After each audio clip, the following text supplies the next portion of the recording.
I'm down 162 pounds in 6 months, and it feels great. Looking at myself in the mirror is a trip. I marvel at myself now because I'm like, man, I've done this in 6 months. 6 months is not that long ago. I started this program back on July 1st at 288.5 pounds. Today I weighed in at 184. When I first got here, I was sad and depressed and stressed out. Over time, I regained my self-esteem, my willpower, my determination, and those things have helped me to grow and become happier with myself and in life. Use code TFU10 for a discount on the full body cleanse.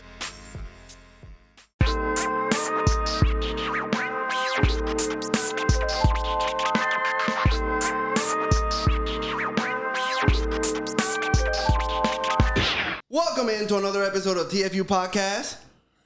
Let's go! Today we got pro skater, professional dancer, musician. Many call him the Michael Jordan of pro skateboarding. I love Isiah Hilt. Yeah, Isiah, boy. Man. What's going on? Hey, man, we got similar paths, but we'll talk about it. But we'll get into it. So kind of give us the rundown, because you got this huge, I don't even know where to start when it comes to someone like yourself. But let's just start, I know you was born in Compton. Maybe start there. Yes, absolutely. So for those who don't know me, my name is Isiah Hilt. I'm from Compton, California. Yeah. Here we go again with the story. I love it though. So I'll try to make a long story short. Nah, you don't have to. We got all day. I love this. We got all day. Okay, perfect. So listen, my dad been in prison since 1998, since my mom was pregnant with me. Damn. And he's still in prison right now. Like, not in, out, in, out. He's been in prison ever since. Did you ever go visit him? Yeah, my mom took me to see him like twice when I was younger. And then I ran away from home when I was 12. Now, the reason why I ran away, not because I wanted to be bad and be all crazy and shit. Like, I ran away because my mom used to beat the shit out of us. Like, stump us out. Like, crazy shit. Lock me in the bathroom, butt naked, no clothes, no underwear, nothing. Like, she used to do me real crazy when I was younger. So that's why I ran away when I was younger. And I saw him one time again in, like, the family court when I was, like, 14, something like that. But, yeah, man, I ran away from home when I was 12. I started skateboarding around that time. I've been in 7 group homes, 1 foster home. I've been to 11 high schools. Never graduated from being moved around so much. So skateboarding was always like my escape route, like my loophole. Right. You know what I mean? And I never skated for a purpose of like, I want sponsors, I want money, I want this, I want that. Skating was like my real life therapy. Right. It was my escape route. So that's why everything that came from it, from sponsors to no matter what it was automatically a blessing, because I didn't expect none of this. You feel me? So it was like, I don't know, man. It's crazy, like, the way everything worked. We'll talk more about this later, but I just finished filming a feature film. Okay. Ooh. Directed by Catherine Hartwick. She's the director of Twilight and, like, Lords of Dogtown and all this type of shit. And I'm the lead actor in this movie. Damn. Oh. Exactly. And one of my songs is also in the movie. One is in a scene and then at the end for the end credits. Ooh, it's just crazy. It's like I got the whole trifecta. It's like, it's crazy how stuff put itself into play. Now, you know what I mean? Do you have a stunt double for your skating scenes? Nah, I'm my stunt double. That they love that too. I'm the Tom Cruise. I'm the Tom Cruise in the Mission Impossible. You hear me? It's like, it's crazy, man. Like, the way life is and the way life just put itself into places. Like, I don't know. I was always like, still to this day, you know what I mean? Like, I tell people, like, I'm not good inside. Like, I'm broken. And I'm not scared to say that now. Like, not scared. I was never scared, but it's like, I like to show people, like, it's okay to not be okay. Because everybody want to put on that mask and be like, I'm good. Isiah, Ain't nobody okay. Oh God. Ain't nobody. Everybody got trauma. Everybody been through shit. Like you just mentioned that you were in a foster home. I was in a foster home. You see what I'm saying? People don't know that, but I was in a foster home for a whole entire year. What happened was my mom, she used to work the late night shift. And then the manager of my building started getting nosy, started prying, and found out we were being left alone at a certain time. So called the child support agency or whatever the fuck it was. And then I ended up in a foster home for a year, and my mother had certain requirements that she had to get fulfilled. And during that process, it took her a whole year to get it. Right. So she would come like every month, every week to come see us, and they split us up. It was 4 of us.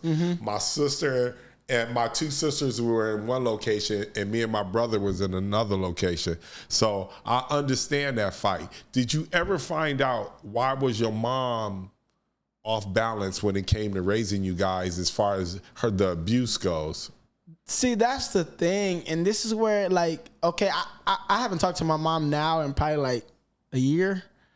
But again, we'll talk about that later. So that's the thing. Like, my grandma died when my mom was 14. And she loved to use that as, like, you know, her escape route. Like, you know, and then every time she tried to talk about it, she want to cry and, like, all this type of things. And it's like, that's the cold part, because I get it. Like, my mom, like, you're broken too. Right. And I understand it, and that's where it sucks. But that's no excuse for stomping on my face, spitting in my face, biting me, and doing me the way you did me. You get what I'm saying? And it's like I tried so many times to, like, go back and, like, be there and be with her, because it's like I want a mom at the end of the day. I want love. That's something I never had. So it's like I tried so hard to get it, but I don't know, man. Here we are. So did you ever have that conversation with your mom? Like, no, it's impossible to talk to her. Like, I've tried. Like, the thing is, everyone who knows her, again, with love, because she's not a bad person. She's just broken inside, which we all are. But it's a matter of you gotta take them steps in order to heal, you know. And I feel like she haven't took them steps yet. And it's like the moment she hears something she does not like, no matter what it is, it don't have to be like against her. It could just be like, you know, you shouldn't talk to your kids like that. Anything like that. Right. It's over. It sparks a bitch. It's like you cannot talk to her. Yeah. And that's the sad, unfortunate part, because I want to very badly. But it's like, I know, because from trying to ease into them conversations now, before I was never the type of person to talk about anything. Right. But now, after growing so much and, you know, being who I am now in today's date, it's like I've tried to talk with knowing how I am now to bring that on to, like, my family and try it. But it's hard. With my brothers and sisters, yeah, I can do that. Every time I talk to them, they all crying to me, you know? Right. Because I'm telling them stuff they've been feeling but haven't been saying. Right. And it's like, I know. I feel you. I was there too. Are you the oldest? I'm in the middle. My mom got 6 kids. My dad got 6 kids.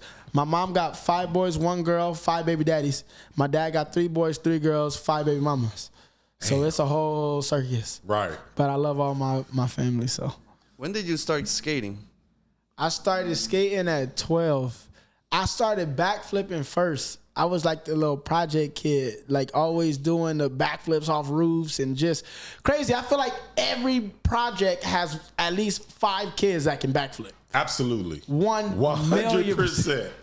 100%. For sure. So I was the chosen project kid that was doing it, you know, at every family function or every whatever. Isiah, come here. And I'm over there backflipping or just dancing and doing all the, you know, like the little project activities on God. And that's it. I started flipping first, but then, like, I was always that crazy kid, like building the ramp with the tires and the wood and jumping it with the bike and like damn near busting my balls on the fucking the middle part, like, you know, it's crazy. I was just always that crazy kid when I was younger, long story short. And then, but everything I did I wanted to be good at. So after picking up a skateboard, I was like, I want to do it. Like, but I was playing Tony Hawk games first. Okay. Like being beast at it though, knowing the combos, the specials, and everything, you know? So then it was like picking up a skateboard is like, okay, Like, let's see what this bring. I never knew though I would fall into it the way I did. I'll save that. Yeah. No, you don't have to say it. Okay, cool. Falling into it though, it was never part of like the plan. You know, like I think one of the main reasons why I fell into it is because it's something deeper than just skating. Like it disciplined my mind from the falling to the getting back up to when I'm sad and when I'm mad and when I'm happy. Even when I'm happy, I'm landing shit now.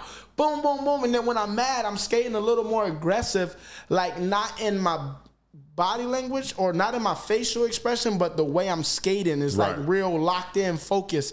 And trying the shit that I normally would be like scared of trying, now because I'm upset or I'm sad, it's like, okay, now I'm going for some shit. You know what I mean? Right. And really going for it. So it was deeper. It was always deeper than just skateboarding for me. It was like a real way to express myself. And that's the thing. But you said it started kind of like, were you dancing at Venice Beach? Yeah, I started street performing when I was 12. Okay. And I got a crazy funny story Now, about were that you too. like, you had, because I seen like, have you seen Gone to Venice Beach recently? The Michael Jackson kid.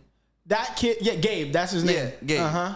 Were you doing that type of stuff? Exactly. Yeah. So that kid actually now he performs with the crew that I perform with right like now. But I've been performing with them for 15 years now. You still perform with them? Yeah. And the reason why I still perform is not because I have to, it's because it started me. Right. You know? So it keeps me alive. It keeps me like sane. It keeps me healthy. It keeps me active. Okay. But it's something about them bougie crowds who don't want to clap and shit. I'd be like, listen, if y'all don't want to clap, I ain't doing shit. Straight up, I don't gotta be here. Right. So then it gets them to go, okay, and they start laughing and having a sense of humor and shit. But yeah, that Michael Jackson kid, he performs with us. So shout out to you, Gabe. I bet performing and doing all that stuff helped you with some of your acting career, personality. Hell because yeah. To talk to a crowd, to have a voice amongst that crowd, it takes some courage. Hell yeah. When I first started performing, bro, I was like too cool. I was like, hell no. Like, you know, they all like, come on, bro, you gotta say lines. You gotta do. I'm like, man, like, kick back. Cool people finish last. Amen. They finish last. That's a I didn't tattoo. see a bunch of cool motherfuckers. I'd be like, this nigga too cool. Right, you too cool for school. Get Nigga, up out of you ain't here. gonna make it. You ain't gonna be able to pull this shit off. You gotta have a personality I like in that. life. So you say you were performing. So what was how'd you start backflip? Who taught you how to backflip? I taught myself how to backflip. How you teach yourself how to backflip? I always wanted to fucking backflip. Dude, so I got, at this time, it was only my two older brothers at this time. And, you know, we was always like playing WWE. Well, me and one of my brothers was always playing WWE, doing the crazy shit, you know. And I remember just lying to my brother saying I could backflip. No, you can't. No, you can't. No, you can't. Yeah, I could. Watch this. They just sitting there watching. And I'm like this for like, bro, like 5 minutes, I'm like this, just jumping up and down, up and down, up and down. And I just went, whoom, and just threw it. I swear to God. Very first one. Very first one, bro. I Crazy. just threw it. Whoom, and I did it. And they was like, and I was like, what the fuck? Like, I really just did it. And then after that, I swear to God, we moved like the couch. I ran, cartwheel, backflip right away. And I don't know, that was it. Cartwheel, backflip, I right? swear to God, bro. It was the craziest, like, I don't know how the fuck, it was so crazy. And it happened like that, man. It was like, damn, like. So what age were you? I was like 7, 8. That's crazy. On God. It was crazy. It was real crazy the way it So happened. now I know you said that you ran away. When you say you ran away, so you living on the streets? No, so the first time I ran away, now this is where, okay, the way my mom raised us, again, like, it wasn't bad. It's just the abuse was too much, you know? We were really, because of how she disciplined us, though, we were really book smart. Right. Like, we wasn't trying to get in trouble at school because we know what's coming with that. Right. You know what I mean? So it's like, I was a really wise kid when I was younger. So when I first ran away, I ran away twice. I ran away the first time, and I'll explain like how it ended up being a twice thing. But when I first ran away, I got my board, I got my little backpack. I skated all the way to the Green Line, caught the Green Line to the Lakewood station, and then skated to my auntie house. Got it. And I just knew how to do that. I don't know how, but I figured it out. You know what I mean? Now, the thing is, the only reason why I came back, I didn't want to go back, but the only reason why I went back was because I missed school. Not missed school, but I liked school. And it was during like a summer break when I had ran away. And I liked school, so I'm like, okay, I'm going to have to go back because I want to go to school. Now, when I went back, my mom was crying and all apologetic and shit like that, you know, and everything was cool for like a week, and then it went right back to normal. You know what I mean? And the only way that she allowed me to do shows was if I gave her the money that I made from doing shows. The only way. If you gave her the money? Bro, So you performing on Venice Beach, she will only let you do those shows if you gave her the money. I can make a call? Yeah, you can make a call. So when I ran away the second time, we moved to the Valley at this time. When I ran away the second time, there was this dude, Neo. Neo was like my brother. He started me with performing. Okay. And I'll explain that in a bit. But he knew about everything. And then it became like if I only made $50, for example, in a day, my mom be like, "That's all you made today, bitch? Like, you ain't going back tomorrow." Whoop, whoop, whoop, whoop. And I'm telling you, bro, it's been times where, hold on. Hello? Hey, let me ask you a question. You can hear me good? Yeah, I hear you good. When I started, around the time I first started doing shows, what I had to do with my money? You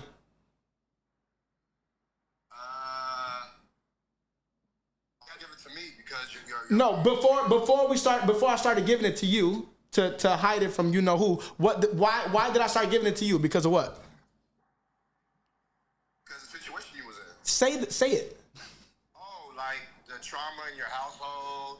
Where was the money? Where was the money going? Oh, like you buying a skateboard. Bro. Okay, he's a little slow. Where was the money going before I started? Why was I giving it to you? Because I had to give it to who? Is that better? He don't know. If I don't want to say because they're gonna be like, oh, who was taking my money? How about that? Oh, your mom. See, now you say like a duh. Well, you should have been said it. That's the point. Yeah. Oh yeah, that's what I'm saying. You didn't say that, but thank you. That's it. I'm talking about you right now. Look. What up, bro? How you doing? What up? That's it. I love you, bro. I see you. I love you, bro. Hit me up. All right. Damn. He's 33, but he's like 15. With love. I love you, Neo, but like, goddamn, bro. So yeah, like that was the only way. If I made $50, that's all you made today, bitch. You ain't going back tomorrow. Why was she was on some gangster shit? Why? Oh yeah, hell. What? Suge Knight? Who? Why, but why is she? I don't get it though. You said she would get angry over different situations. Mm-hmm. This sounds like off top. She was just I'm gonna tell you how this started. But before I tell you that, let me just explain to you. Dude, I used to wake up 8 in the morning, and I'll be happy when she let me go do shows because that's my only freedom. She don't let us go outside, like not in the backyard, not in the front yard. She don't let us do nothing. There's very rare times when she will let us go out, and when she do, that's why it's like, oh my God, like yes, like thank you, she let us out. But that's like every blue moon. You know what I mean? She do not let us out. So for her to let me do shows, I was like, oh, thank you, Jesus. Like this is my only freedom, so fuck it. Like I'll take it. Now, Neo, the guy I just called, I remember when he first came to me with the idea. So this was during jerkin days, you know? Skinny jeans, checker pants, turquoise. Neo was like, again, I was like 11. This nigga was like 19 at the time.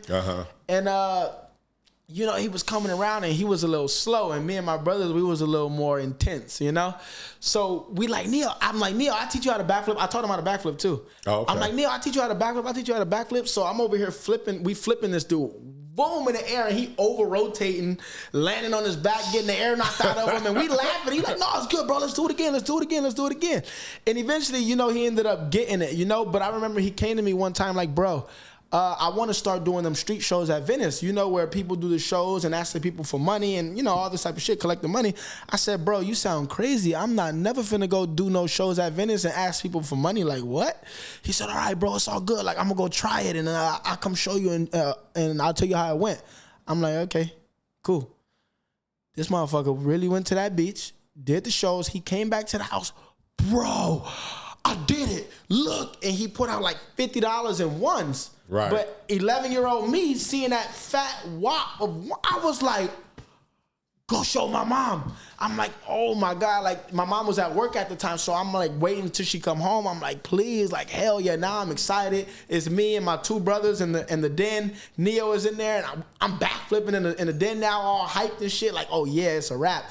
Bro, I go run up the wall. I'm like, watch this. I go run up the wall to try to backflip and kick the biggest hole in the wall. Boom! I was like, my brothers was like, you idiot. They was like, you stupid. Yeah, she ain't letting you do shit now. Bro, ironically, when my mom get home, she just slapped me, which I'll take a slap any day over what she was doing normally. And she said, you're going to go do shows and you're going to pay for that fucking wall. I said, okay, for sure. So then, like, that wall wasn't no fucking $2 million. You know what I mean? Right. Like, I made enough money to where, okay, I gave you the bread for the wall. Now, okay, we should be good. But my mom was the kind of mom, anytime anybody give us money, anything, she would take it. Anything. Like, you know how, like, sometimes you got, like, friends, and the friends that give your kids, like, I don't know, $2, $5, or sometimes some dudes that give us, like, $20 each. And she'll take it. Right? We can't go to the... Is she monitoring the money? Dude. Like, are she at the shows? No. So that's where it became like where I was giving Neo a small part of it. You know? Okay. So then I was saying, like, she took the money, like, me and my brothers, sometimes she had friends over. And then the friends would give us, like, I don't know, like $3 each or some shit. And then right when the friends leave, she'll take it. You know? Yeah, it's crazy, man. So the thing is... that shit, wow. Bro, tell me about it. So look, I would wake up at 8 in the morning, go do shows at Venice. We'd be doing shows all day. And then after Venice, we catch the bus and bus all the way to Hollywood. And we'd be doing shows till like 12 at night, 1 in the morning down there. Catch the bus all the way back home. And I get there, my mom be asleep. I know to put the money on the dresser. How much you make? On a good day, when I was like around 12, I'm making like 100, 150, sometimes 200. Okay. You know what I mean? That's a good day when you're 12. 12, Right. that's a fortune right there. Oh, God. I can tell you that right now. You'd be like, nigga, Dude. I'm rich. So, like, at this point, I'm giving Neo like $30, $40 to put up for me, and I'm giving my mom the 150 or the 160 or the 170, whatever it is, you know? I'm giving that to her. And, yeah, bro, she got mad at me because I'm, like, sad. Like, you know what I mean? Like, what the fuck? Right. I'm out here doing all this and you just taking like my bread. I'm like, yo. And then she got mad because I didn't want to. She tried to give me $1 one day, and I didn't want to take it. I'm like, no, I'm good. And she beat the bro. I would never. It's certain highlight Why moments. she trying to take it? Why she trying to give you $1 Exactly. and you making $200? Exactly. So you like, what we doing? Exactly. But I'm scared to like say it a certain way, so I'm just like, nah, like I'm good. And when I say she beat the shit out of me, bro, like I'm talking about, dude. And the cold part is, I'm like, I would never forget this. It's a lot of certain like highlight moments when I was younger that it stick to me like it was yesterday, you know? Yeah. And this is one of them because I'm like, you really just beat the shit out of me, dude, because I didn't take $1 from you. And it's like, that's crazy. But anyways, yeah, man, like that was my street show life. Like the only way I was able to do shows was if I gave her the money. So then we moved to the Valley, which is, we was in like Sherman Oaks area. Mm-hmm. And the last time when I decided That ain't a bad area. What your mother do for a living? What did she do? That's a good area. Yeah, we had like a 4-bedroom house. Exactly. I don't know. This ain't adding up all the way. Bro, who you telling? This ain't adding up all the way. Why she taking your money? Because obviously, yeah, that don't make sense, bro. In the co-part, I don't know what I don't know. Damn, that's crazy. I really don't know what the hell she like did. Sherman Oaks is a nice area. 4-bedroom house in Sherman Oaks. Right. She doing it. She doing something right. Yeah. So like, what the fuck, right? Yeah. You would think. And yeah, I don't know. Like, I guess it ain't enough for her. Or something. I don't know. I love my mom, man, but it's just so hard, dude. But anyways, at that point, everything went back to normal. And I remember I already had planned to run away again. Mm-hmm. Right? So again, like them highlighted moments I told you I have, this is one of them again. I already planned to run away. I went to school one day. I already told Neo, I'm running away. I'm tired of this shit, dude. Like, it's the same. I can't do this. I'm 14 now at the time. And I was at school. I went to Monroe High School. This was my third high school at the time. And I remember my mom sending me a text message. Didn't I tell you to clean the fucking house, bitch? And woo before you left, I'm picking you up. Oh, bro, that is not nothing. That's not, dude. Wow. That's wild. It's wild. My mother ain't never called me no bitch. Bro. That's crazy. Listen, I got crazy shit, dude. That's nothing. So you say, wait, your brothers was flipping with you. They were making money too. No, my brothers wasn't doing shows. Oh, okay. They wasn't doing shows. I was the lonely one. Not lonely, but I was the only one. Doing this type of stuff. But yeah, she sent me the message. Didn't I tell you to clean up the house, bitch? Whoop. Like, I'm picking you up from school and I'm fucking you up. But whenever she pick us up early from school, we getting our ass whooped. And I'm gonna tell you another crazy story after this. Bro, I was in elementary. I was in like third grade when this happened, and I would never forget this either. But I'll tell you after. So anyways, she picked us up. She picked me up from school early, right? And I remember I already planned to run away. So I had my Skull candies hanging out. This was like around the iPhone 3 days. And I clicked the voice memo on my phone, right? And I clicked the voice memo. I'm recording. I got the phone in my pocket. I got the headphones hanging out. So everything is being recorded at this point. I remember I walk out, a police has said something to me. The police was right there, the police car. And I'm like, oh, okay, like, thank you. Yeah, I have a good one. I get in the car and my mom said, didn't I tell you to clean that fucking house up, bitch? She said, when we get home, you taking off all your clothes, you gonna get in the shower and I'm fucking you up. And she said, whatever happens, you're not going to the hospital. I swear to God. All this is recorded though, and she has no idea. So, bro, when we get home, again, ironically, she just slapped me like one time. Oh, no, I don't even think she touched me that day. She just went in the room and went to sleep. And I'm like, oh, thank you, Jesus. I already planned to run away, though. So Neil was already on his way. He had the money he saved up for me. Bro, I caught a taxi. This was before Uber days. I caught a taxi from Sherman Oaks to Paramount. That's far. It was like $250 all day for that taxi. On God. And then that was it. That was my auntie was like, I'm tired of you running away. We got to do something about it. So she took me to the police station to tell them everything. I told them everything. I told them because we always got CPS called on us when we was younger, right? But we always said, no, my mom don't hit us. I told them what my little brothers was going to say. They're going to say, no, she don't hit us. She just hit us on the butt if whatever, or she make us jump in the corner. Same shit that we always say, which is obviously not true. So I told them everything that they were going to say. I told them everything, right? And then they was like, okay, well, where do you want to live? Because my other brothers and sisters, they had their dad. My brother, who we got the same mom, same dad, at this time, he was in jail already. And my dad is in jail. So they're like, where do you want to live? Now, mind you, the only reason why I never ran away, ever, was because I didn't want to be in a foster home. That's the only reason why I didn't run away. I didn't want to be in this one place. So they were like, where you want to live? I said, I want to live with my auntie. They said, okay, perfect. We can make that happen. And now at this point, I'm happy because I've been to my auntie house like a few times. And, you know, when it's Christmas, my auntie buy me gifts. If there's snacks in the house, she let us eat it. If there's cereal, she let us eat it. Dude, with my mom, we can't just go wake up in the morning and eat cereal. If we just wake up in the morning and eat cereal, we getting fucked up. Like, who told you to get some fucking cereal, bitch? And it's crazy, dude. Like, it's really like, it's crazy, man. Like, and my auntie, she got the snacks, she let us eat it. Like, all this type of stuff, you know, like normal stuff though. Right. So they say, yeah, we can make that happen, but we're gonna have to. But there's steps to this, so we're gonna have to put you in a foster home. Now that line was the biggest like plot twist of my whole life. Like that was like the shut off blackout switch that changed me like forever. I was like, no, please, like hell no. Whatever you do, please, I don't care. I'll go back home with my mom. I'll get fucked up. I don't care. Just please do not put me in a foster home. At this point, it was too late. I already told them everything. They're not going to let me go back with my mom. And then my auntie had to get cleared. Her house got to get checked. All this type of shit. So I was in a foster home for like 7 months, bro. And I'm going to tell you one more quick side story real quick. Mind you, my first night in the foster home, I'm crying the whole night. I'm talking about, dude, like headache. I'm sobbing like I can't take this shit. And now the next day, the foster people, they sign me in to Palmdale High. We start school. They showing me where the meetup point to get picked up is at, right? Now, mind you, I don't know if y'all familiar with LA. You from LA? Yeah. Okay, my first high school, I went to Locke.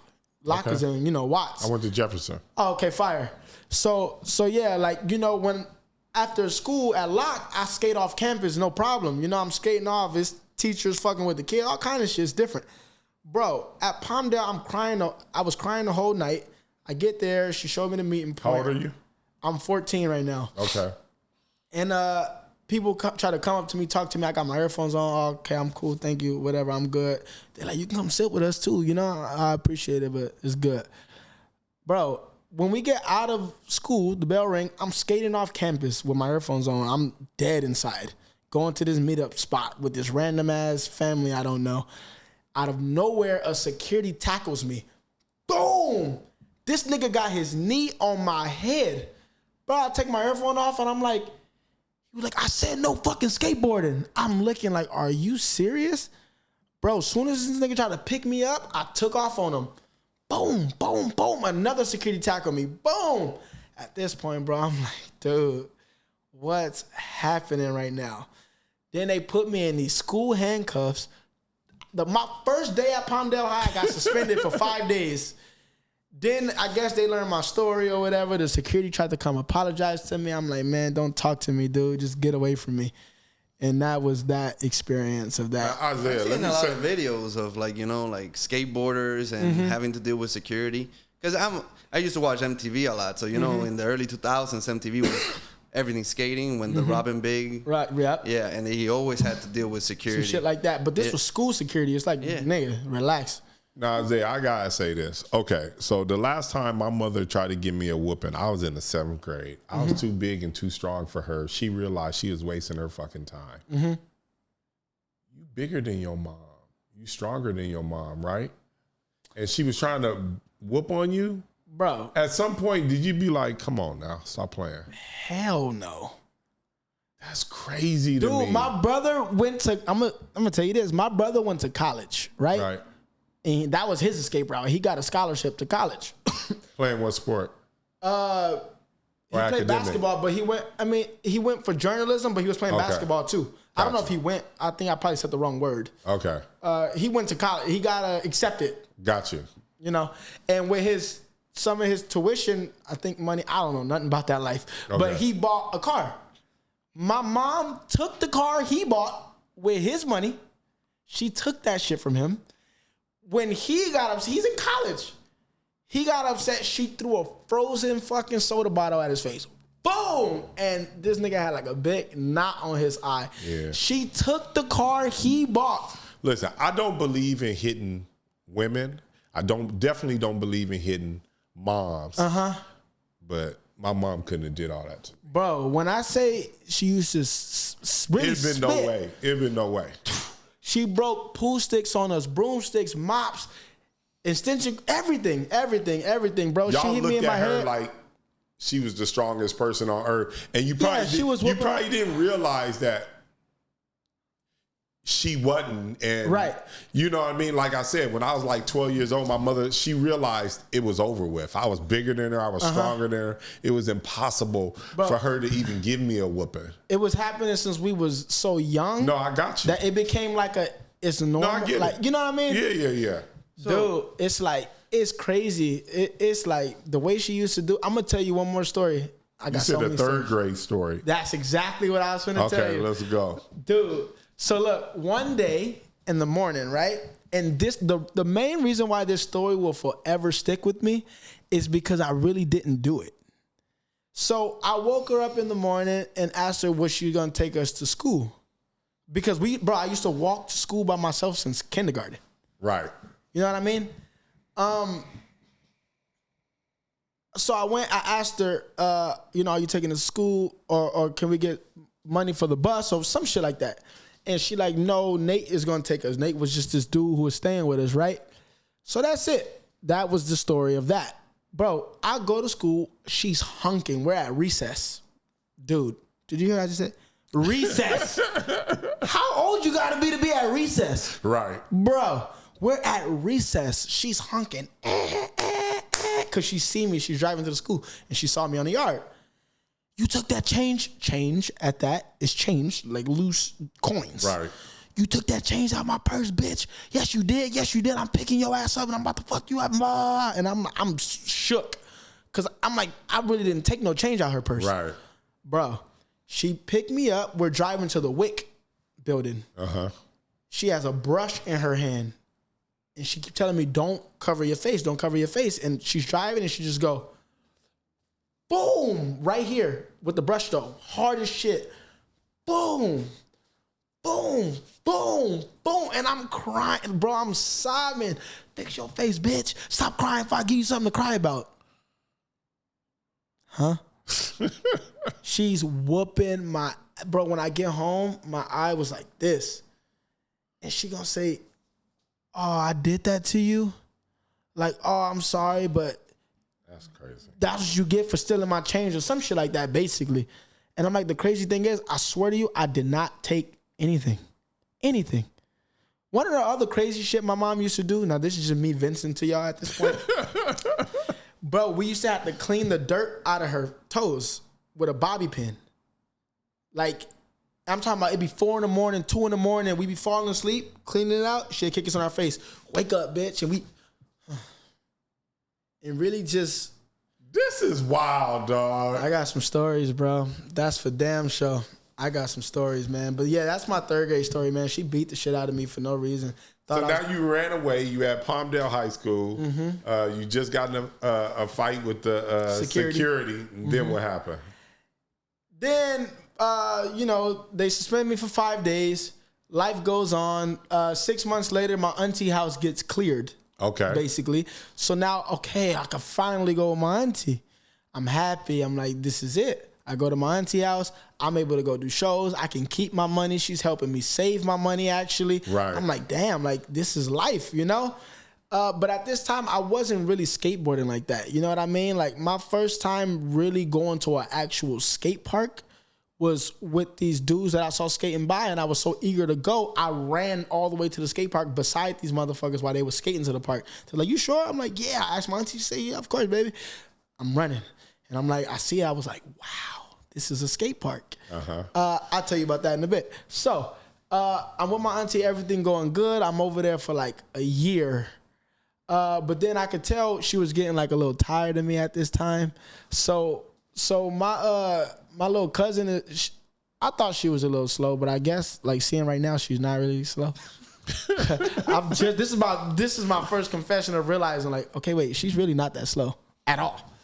But I thought she was. I don't know. Anyways, so she was like, anytime she don't get her way, she tell my auntie would get on my head about it. But I'm like, she would literally go like, Mama, Isaiah's about to tell on me, basically. And then my auntie would get mad about it. And I'm like, what the fuck? Like, okay. So one time I forgot what exactly happened, but my auntie slapped me. And now, again, it wasn't about the slap because I'll take a slap any day based on how I was getting done when I was younger, you know? But it was like the principle, like, you really just slapped me and you know what I've been going through. Yeah. Right. So I was like, Auntie, I don't want to be here no more. And she was like, okay, pack your shit. Well, not your shit, pack your stuff. But I pack all my stuff up. How old are you? 15. Okay. I pack all my stuff up. She take me downtown to the social service building. She go, okay, wait, I got to get my phone. After I took all my stuff out, she go in the car and drive off. I was like...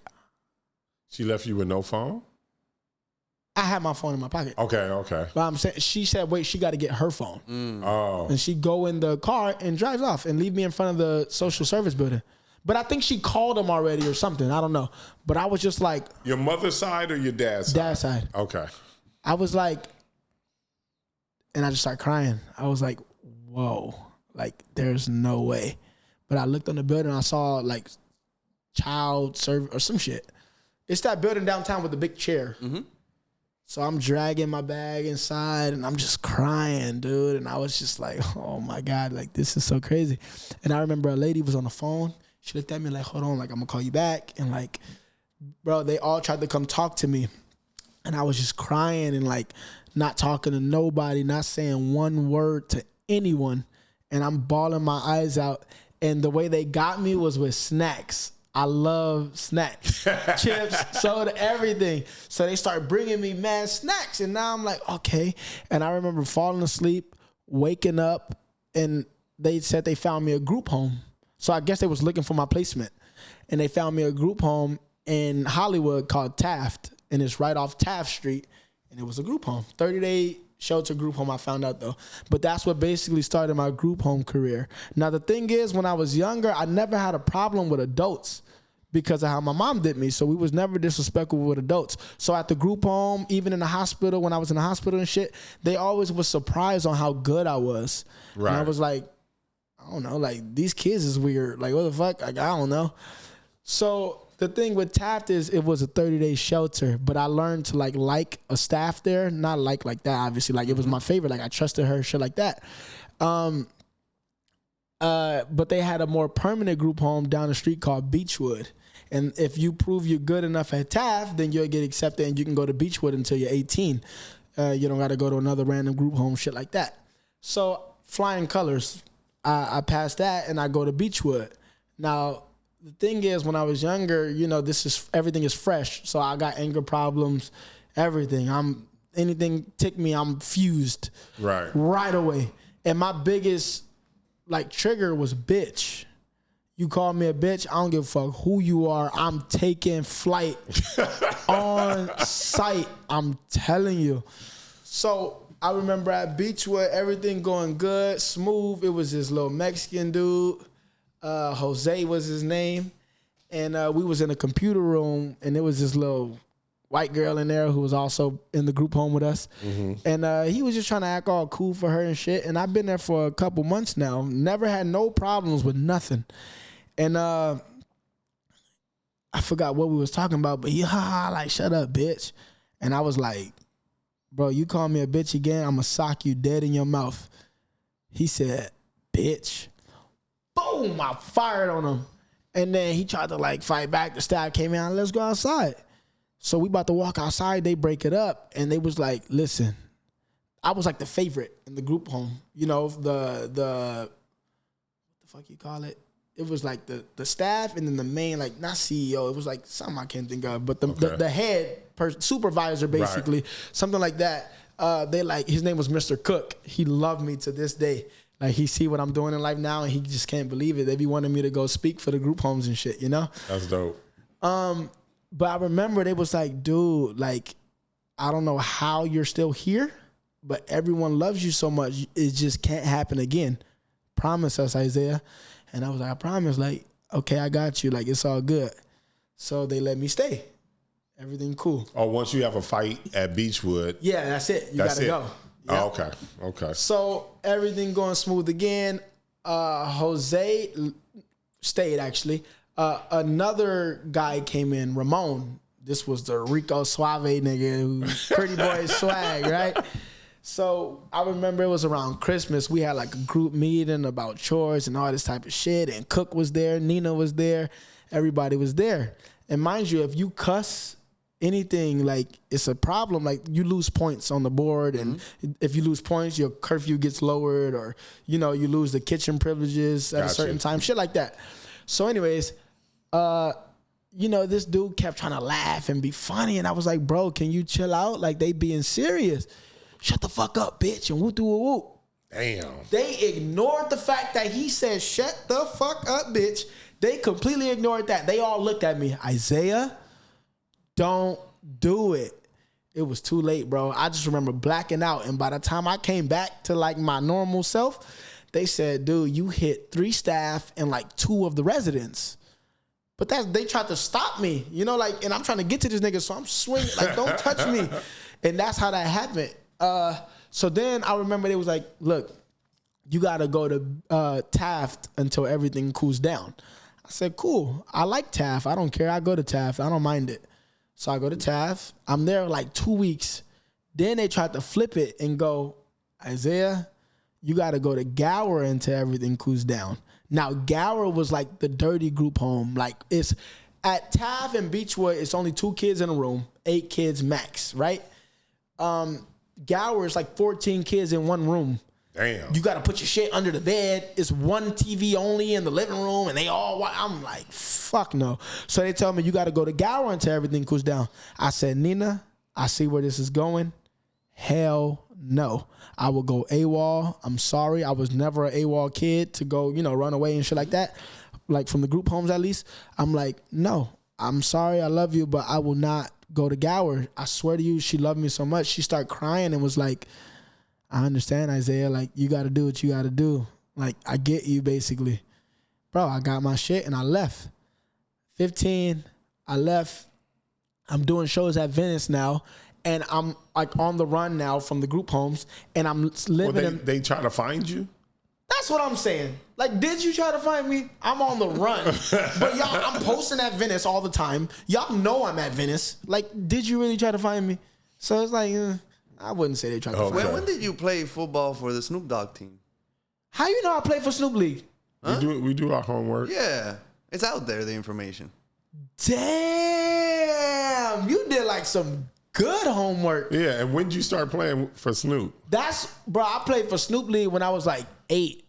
This is when I was young, like junior peewee. Oh, okay. My mom had signed. That's when I was with my mom. Obviously, she signed us up for Snoop League. Okay. And that's when I was around the time when I was playing for his league. When did I?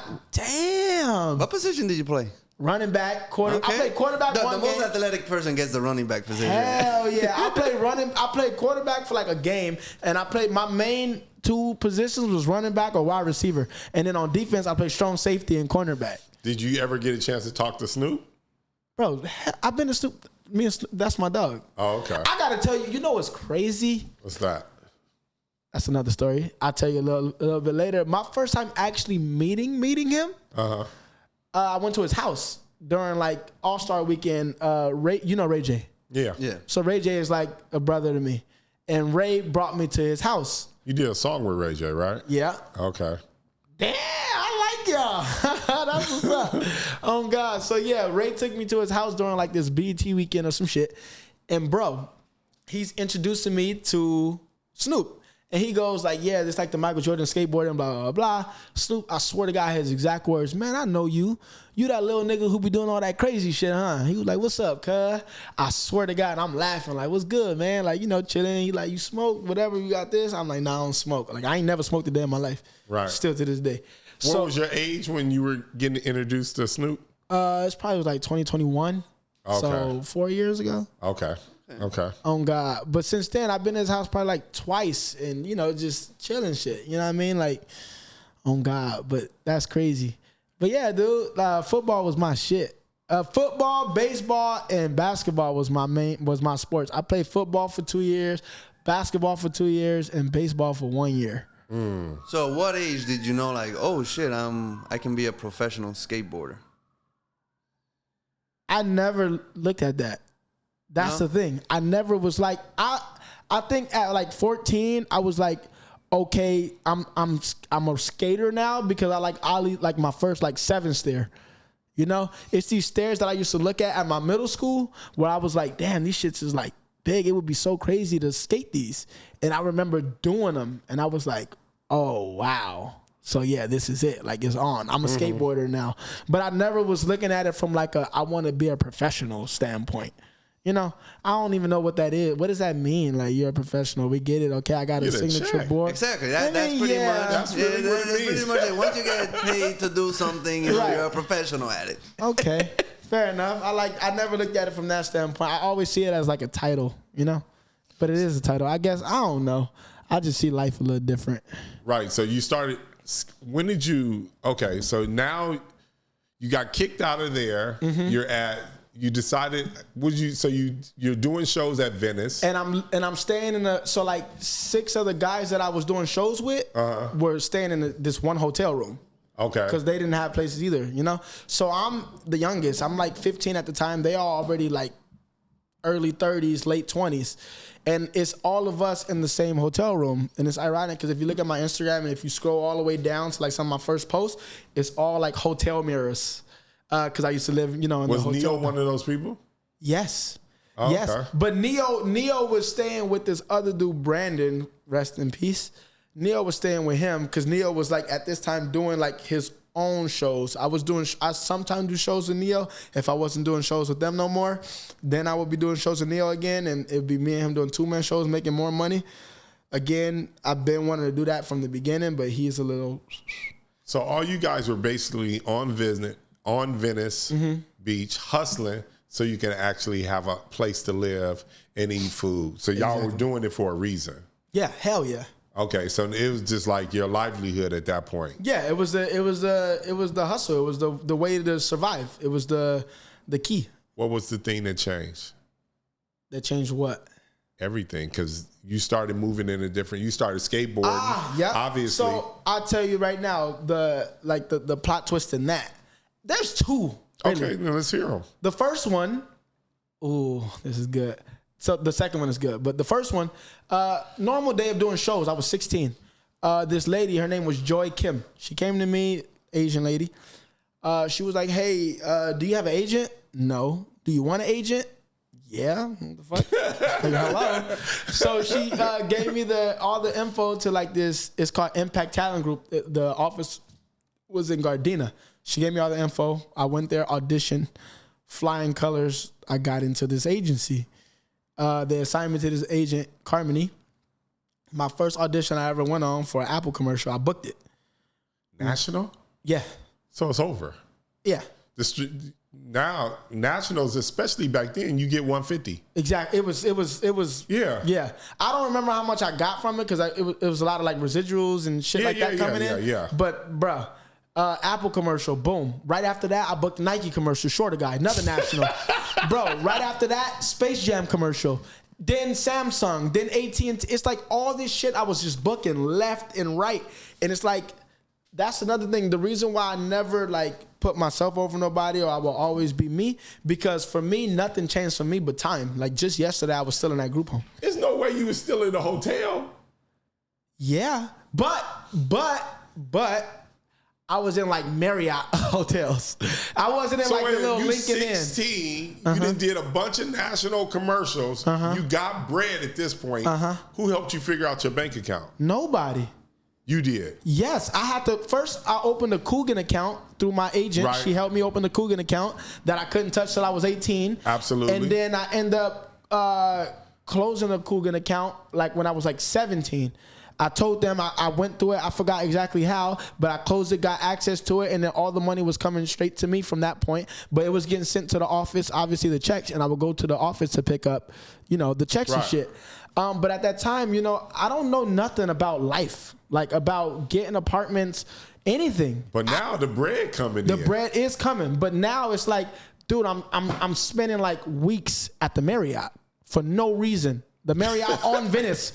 Bro, I'm like right there in Marina Del Rey at the Marriott, spending like $2,500 to $3,000 a week at the Marriott, just staying there. Like, dude, and I'm just living. Like, nigga, I'm in the jacuzzi one day, going to the beach, skating, coming back to my room in the jacuzzi. Like, I don't know. Like, I'm just living. You know what I mean? And that's where all that money basically went. It just went towards, like, hotels and hotels. Like, you know what I mean? Like, that's literally where it went. All your money went towards hotel? I swear to God. Now, when you did your taxes, did you write it off as an expense? See, like that. What? I didn't learn nothing about writing nothing off. I did my taxes maybe like once or twice with H&R Block. And they did all that, stuff for me. They was asking me questions. I was answering the questions. And that's it. But I never was taught. I don't know about none of that type of stuff. Yeah, you're supposed to get all that money back. For sure, because I know the gross pay versus the net pay or whatever, however, 100%. But now, I saw here, I'm not sure if it's, real. Did you dance with Chris Brown? I wouldn't say I danced with Chris Brown. Chris Brown is like my brother, first off. I'm going to say this. I'll explain how that came about. So Black Pyramid, his clothing brand. Wait, actually, before I say this Chris Brown story, let me tell you the second story. Yeah, let's hear that. The second plot twist of my life. Yeah. So Justin Bieber is someone who I was like really close with for a bit too. And how I met this dude. So this was same, like around 2020, like I'm already doing commercials and shit and, being around certain people and all this type of shit. My first time meeting Justin Bieber, they were shooting like whatever movie he was in with, who else was it? Not Will Ferrell. Whoever the fuck it was. They were shooting Zoolander, I think. Oh, okay. Some shit. He got like a little cameo in it, I think. Okay. And they were shooting a movie at Venice, right? And at this time, this was around like the Beliebers stage when he had the hair, right. You know. And my little sister was one of them Beliebers. I was never the kind of person to take a picture of a celebrity because I don't give a fuck. Right. But my sister was obsessed with this motherfucker. So I saw him in the car and I took the picture of him while he was in the car, right? And I'm like, okay, whatever. I got the picture. I go skate, go about my business. Like an hour later, he's at the skate park skating. And I'm like, what the fuck? So he's skating, trying this trick, and now I'm over here skating with him, like trying to teach him this trick, basically. And normally, if you go to Venice, they got everybody around the rail, around this snake run, like bowl, where everyone is normally skating, but we're all the way on the other side. So that whole part where normally everyone is empty, and everyone is over there to where we were, right? Yeah, exactly. Yeah. So I'm teaching him this trick, and at this point, I'm good at skating. Everyone knows this shit, and you know, stuff like that. So I'm trying to teach him this trick, and he goes to tell me, he was like, "Try it with me." I said, "Okay, for sure. Like, let's do it." And he said, "I bet you I landed before you." And everybody, oh shit. So I started laughing. I said, "I bet if I landed before you, I want one of your Lambos. I want 1 million of your followers." You know, just being funny. He laughing like, "Okay, bet." So he tries the trick, he fall. I try the trick, I fall. He tried the trick, he almost landed. So everybody started screaming, going crazy. And then right after that, I go do the trick and I landed. Everybody like losing it, right? This was when iPhone 6 Plus first came out, because I remember that was the first one I grabbed. Right. So he was like, okay, a deal's a deal. So we took like the little selfie. I'm gonna look for it right now too, watch. We took the little selfie. Send it to me so we can make sure we post it too. Okay, bet. So we took the little selfie, and then we took the selfie, and he was like, here, like type your Instagram in, right? So I'm typing my Instagram in because he go to post me on an Instagram and tag me. And this is how I knew he's a cool motherfucker. Because while I'm typing it in, he gave me a hug like, nice to meet you. But in my ear, he go, watch, you gonna get all the bitches after this. I swear to God, I started laughing so hard, bro. I was like, damn, like, okay, you a cool nigga on God. And I swear to God, bro, like once he tagged me, like the lottery machine or a slot, when you do this, my followers was just going like that. And I was like, what the fuck? Bro, I was getting messages from girls from Brazil, from everybody, and I was like, what the fuck? They was making fan pages of me and all kind of shit. I was like, God damn. And it was the funniest thing ever. And then like 2 weeks after that, I'm at the beach again, but this time I'm doing a show. And then again, Justin Bieber is there. He skate by my show, and I'm like, what the fuck? And I'm like, you remember me? He like, yeah, I remember you. So I'm like, watch this. And he like, damn, you do everything, don't you? So I start doing my tumble pass, boom, boom. I do the flip. He go away, right? He skate off. And then ironically, he skated back around the time when I was about to do the big flip at the end. Like at the end of my show, I flip over. Like at this time, it was like 7 to 10 people I would flip over. Right? So he's skating around the time, right when I'm about to flip. And I said, watch this. He said, hold on. So he go to take this video of me, right? So he recorded me like, all right, go. Bro, I run, I do the flip, right? This motherfucker, you're Justin Bieber, dude. He runs in the middle of my show while he was recording me, and he's recording me like, yeah, like that's right. And then like no one noticed until they noticed. Then they noticed it's him. They like, whoa, and they all come and try to take a picture with him, and he ignoring everybody. I'm like, hey, can we take a picture? He like, of course. So then we take another picture real quick, boom, and that's what started like our relationship, you know what I mean? And we just been close like that ever since, and it's been like, that's that. On God, I'm about to find this picture and send it to you. Nah, that's dope, man. Any chance you make any songs with Justin? No, shit, hopefully one day. Him and Chris, bro, I gotta show you, you know what? I just wrote some crazy shit last night too, but I'm gonna show you at some point today. I'm gonna show you a new song that I was working on, because all my songs that I write is so like, It's basically just me venting, bro. That's what I call it. I say I don't even make music. I just vent. And that's how I see it. Like, Man, now I want a Justin Bieber selfie picture. I need that in my life. Dude, Justin. One of those is going to change your Come life. on, Justin, please. On God, you hear it. Shit, we got to start giving out some Justin Bieber selfies on God. With the tag, though. The tag is what's going to do it. Yeah. All right, God. so now you said, that Ray J introduced you to Snoop. Mm-hmm. But how did you meet Ray J? Again, this is how Venice. Venice Beach? I met everyone I've met at Venice. Even my first time meeting CB, I met him at Venice. But my first time actually meeting him was when Ray took me to his house. And I'll tell you that story too in a bit. So yeah, Venice Beach. Ray had a scooty bike store at Venice. Yeah. And his scooty bike store was right across from where I do shows. Oh, okay. So that's basically how we met. But he, again, like he's already saw me numerous times flipping, or he haven't seen me skate yet. He just saw me flipping and shit. He was like, damn, nigga, like you dope. This was before Melody was born.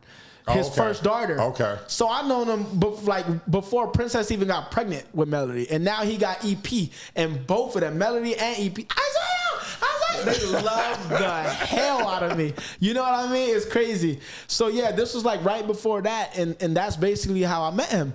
And then it went from that to him inviting me to like his shows and like Santa Ana and shit. And then me going to his shows and backflipping on stage for him. Not because he asked me to, I just did it. And then after that, he would give me some bread, and we just became real close. Well, how'd you get to a point where you and Ray J friends, I understand that y'all met at Venice, to doing a song with him? I'm going to tell you that right now. That's another funny one. So first off, I've been playing the piano like now, I guess, for like 6 years. Okay. And he know, like when I first started learning, he saw when I first started learning, I'm like, because I'm all excited, like, bro, I'm playing the piano now, blah, blah, blah. And he like, damn, like that shit actually sound dope. Keep going. So then December last year or 2 years ago, I started writing this song. And how the song came about, Tupac is like, yeah, Tupac, you know what I mean? Ain't no other like that dude. And I remember playing these keys. At this point, I'm able to like start playing like progressions and shit, you know? And I start playing these keys and doing Dear Mama, and I'm playing these keys, and I'm just like, when I was young, me and my mama had beef, 17 years old, kicked out on the streets, go back at the time, and I'm like, yo, this shit actually sound crazy. And I'm like, why don't I do something like this, but with my story? Right. So that's literally how that came about. Instead of when I was young, me and my mama had beef, I'm over here like my mama at work, my daddy in the pen, my brother in the streets fucking up again, while I'm at the beach skating for my hell, praying one day I don't end up in a cell. And it's like, damn, what the, like, this shit actually sound crazy. So then I went to Ray house, to his studio, to record it. Okay. Now, I had this hook. You did not create me to worry. You did not create me to fear. Right. So I'm over here doing it, right? He like, bro, this song is actually like dope as shit, right? And I go to... I got some videos. I'm going to send you these videos too. Bro, I go to record the hook. He said, bro, but you got to do the hook like you said you was going to do it. Bro, it come time for me to do the hook. I was like, you did not create me to worry. He said, I'm going to do your hook, fam. He said, I ain't going to let you do that to yourself. I said, thank you, Jesus. Bro. So he just, because he heard me about to do the hook, he said, oh, fuck no. I got to do it for you. I ain't going to let you do that to yourself. He started to do it. I have the video when I first heard him starting to do the song. I lost my mind. I was like, oh my God, like this is crazy. It's like, I get it. Like, I mean, now some people might say like he can't sing because, you know, he have his little drunk, crazy moments and shit. Yeah. But bro, that nigga could sing, dude. I mean, he from a family of singers. Exactly. His dad, I call him Pops. Pops is a vocal he know coach. What he doing. Brandy, exactly. It ain't an accident. And it's like, I be forgetting that they're them because I be with them so much. Same when I was with Chris. When he took me to Chris' house, another little quick side story. when he took me to Chris' house, just right before Indigo came out, that Indigo album, and he's playing all the whole album for us. And then Chris started singing this one part, and I told Chris, I was like, nigga, you could really sing. And he was like, duh. I was like, what the fuck? Hello. And I'm laughing. I was like, oh yeah, like shit, hello. I completely just forgot for a second, like, nigga, you are like kind of Chris Brown. Like, you know what I mean? Nah, like, Chris Brown is super talented. He like an alien. Bro. Super talented. He Dancing. Everything. Play basketball. Everything. He can do it all. Yeah. Everything. He's a trifecta for sure. On God. But that's how that happened when Ray ended up getting on the song. And I'm going to send you them videos because I have some too of when I first heard him doing it and shit. And it's funny because he was like asking me, like, it's another funny video of him asking me. He was like, okay, wait, so you did not create me to worry. And then what else? And I'm like, you did not create me to fear. And then he was trying to like plug it in and do it. And I kept talking like, and it's also this. And he's like, all right, my nigga, like, kick back. I don't go to the skate park and tell you how to skate. Bro, I was laughing so hard because I'm just like, dude, it was so funny the way it happened. It was so dope.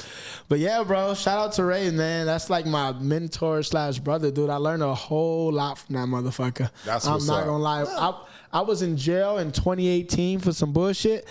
And Ray, I was late to court one day. I was out on bail, and Ray went to court for me on my behalf before I got there and asked the judge to give me an extension on another court date.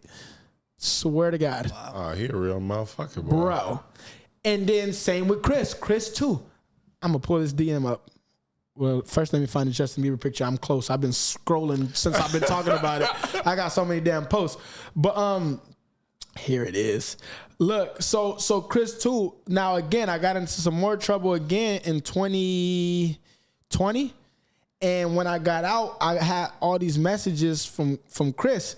And he was like, bro, what the fuck you done did? Like, it ain't nothing to a believer. Shake that shit off. If you need anything, watch this. Hold on. This is a side of the media that they don't show. I mean, this is a side of him that the media don't show. You know what I mean? Lately, the side the media is showing is him slaying other motherfuckers' bitches. Right. Jesus. Jesus. So look. Oh, yeah. I'll read it out, but I just want to see if it's focused. I can focus it in, but if you put it here. Where?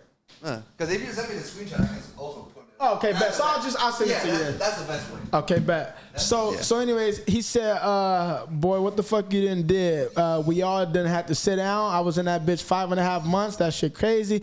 He said, I'm so thankful you're okay though. Shrug that shit off. Ain't shit to a believer. I love you, nigga. If you need anything on that side of court, if you need anything on that side for court and shit, let me know. That's what's up. Bro. That's like, dude, like what? It's like, it's crazy, like, just the way life puts itself in. You know what I mean? Like, I was like, dude, like, that means a lot to me, man. I would never forget this type of shit ever in my life. Just for you to send me that message, it's like, do you not know who you are?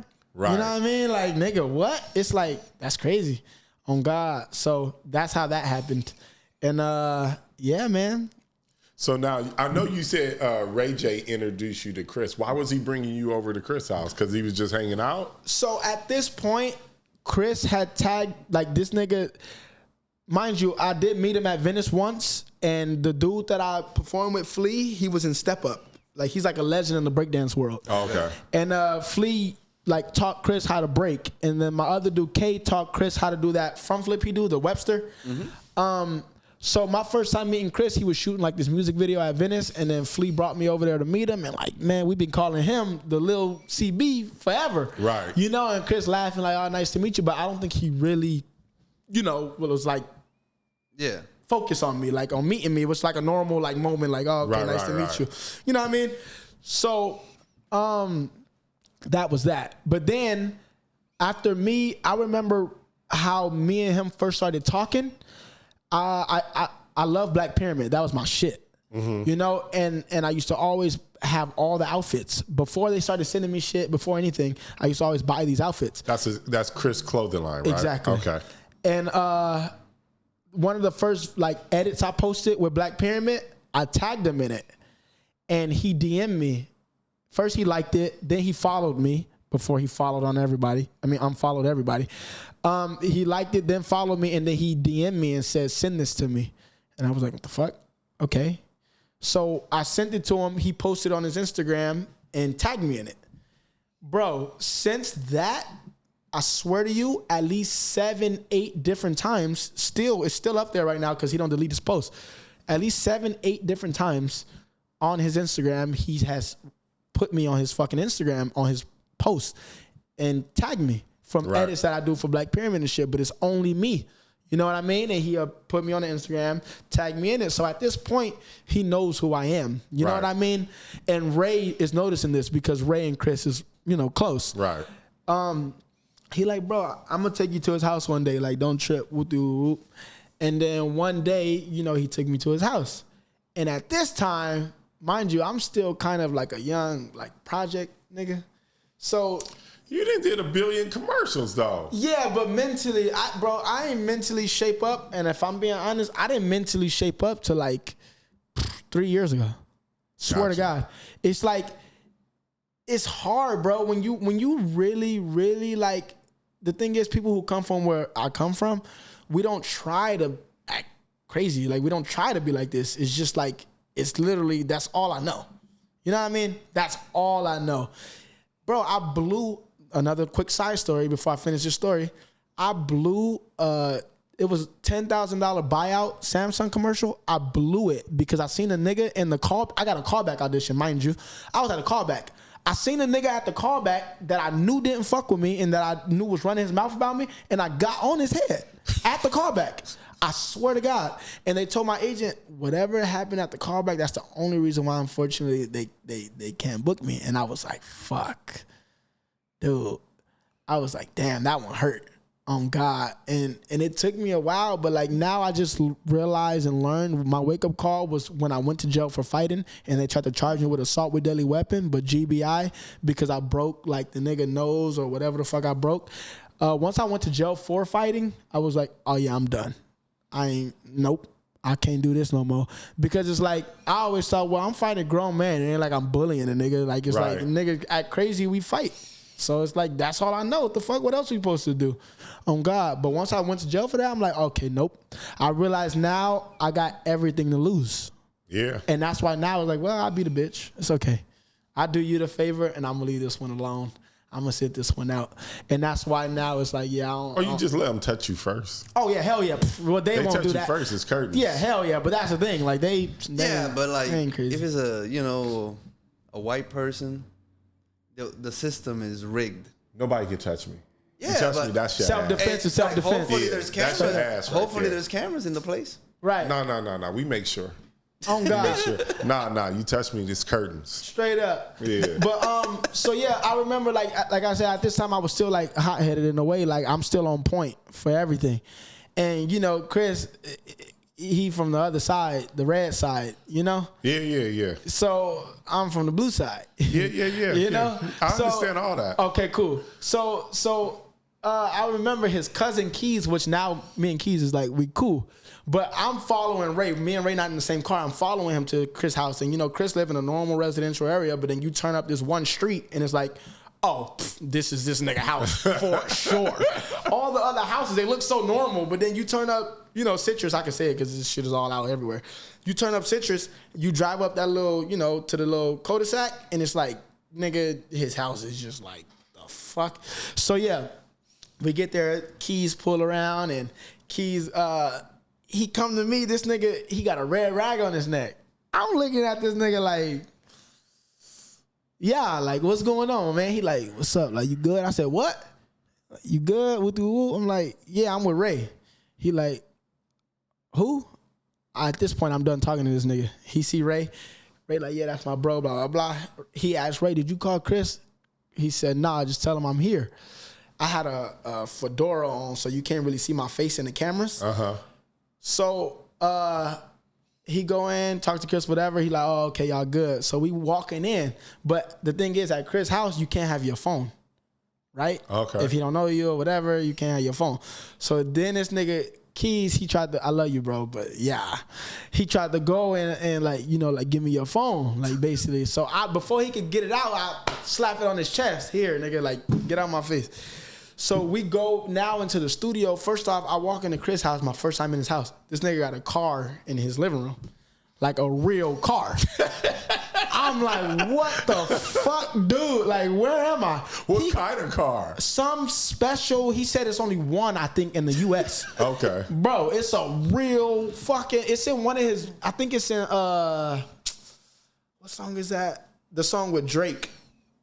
That And No Guidance. No Guidance. I think it's either in that music video or don't know when my nights became so complicated. Residuals. It's in one of those or both. Anyways, this nigga got a whole car in his motherfucking living room. That's funny. He got all like a whole. It looked like Dave and Buster's in his living room though, right? With all the arcade games and shit, and then the real car. We walked through that, go into the studio. He got a human-sized pyramid. Like for Black Pyramid, you know, he got a human-sized pyramid, and that's his booth. And then he got all these monitors and shit. But I hear Ray first. When he walk in, he see Ray, like, blood, like, what's up? Whoop, whoop, nigga, like, what's going on, man? And then he see me. And this is before we actually, like, met. So he see me, he was like, oh, fuck, that was you, Isiah? Like, I ain't know that. He was like, Keys, like, give him his phone back. Like, nigga, give him his phone. So then he gave me my phone. He's like, my bad, bro. Like, I ain't know that was you. You know, your hat and shit. I'm laughing like, for sure, it's all good. Like, don't even trip. He like, but I appreciate you, what you're doing with the kids and like, you know, all this type of shit. And like, man, anything you need ever, like, hit me. I got you. Like, it's good. And I'm just like, for sure. But when I realized, what made me realize Chris was like a real nigga, because, you know, you got niggas like Soulja Boy, who's just like a bee. Just buzzing in your ear, like he's like kind of like annoying. Like I love Soulja Boy, don't get it twisted. Like I love you, my nigga, but like, dude, it's like he's like just like damn.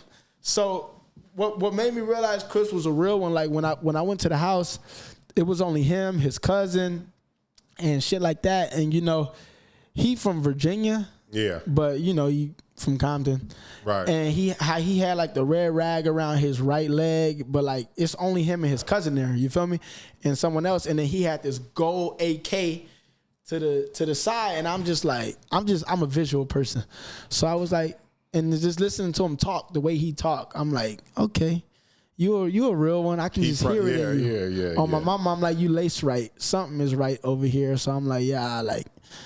You know, it is what it is. But that was the start of like my CB career. And then I ended up going to like his Dirty 30 at Skies. This nigga had his birthday. He bought the trampoline park out, but turned it into like a fucking haunted house. Not haunted.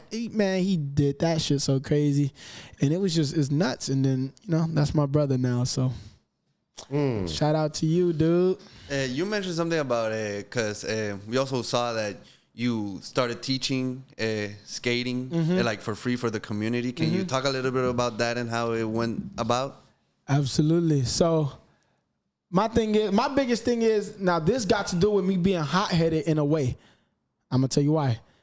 The thing with Venice, that skate park, it used to be, I promise you, I shaped the whole community and the whole way of that park. Like, and everyone knows it, from the police to the Parks and Recs to the locals to the show line. Everyone knows it. And I say that because, like, the way it used to be, when people go in there on a scooter, it used to be locals, get out of here with that scooter, trying to fight the nigga on the scooter and all this type of shit. Bully them. And these niggas is, bro, you don't knock it off. So it used to be like that to me telling them, man, chill out.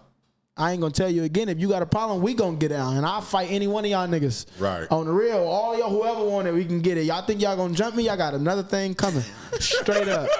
On the real, and it was just stuff like that to like the dudes like trying to skate, and you know it's a lot of people watching, so they want to show off more than like be courteous of like, you know, certain things going on with the kids and shit. So the kids would be like they're skating, and they'll get mad that the kid is in the way. Who would get mad?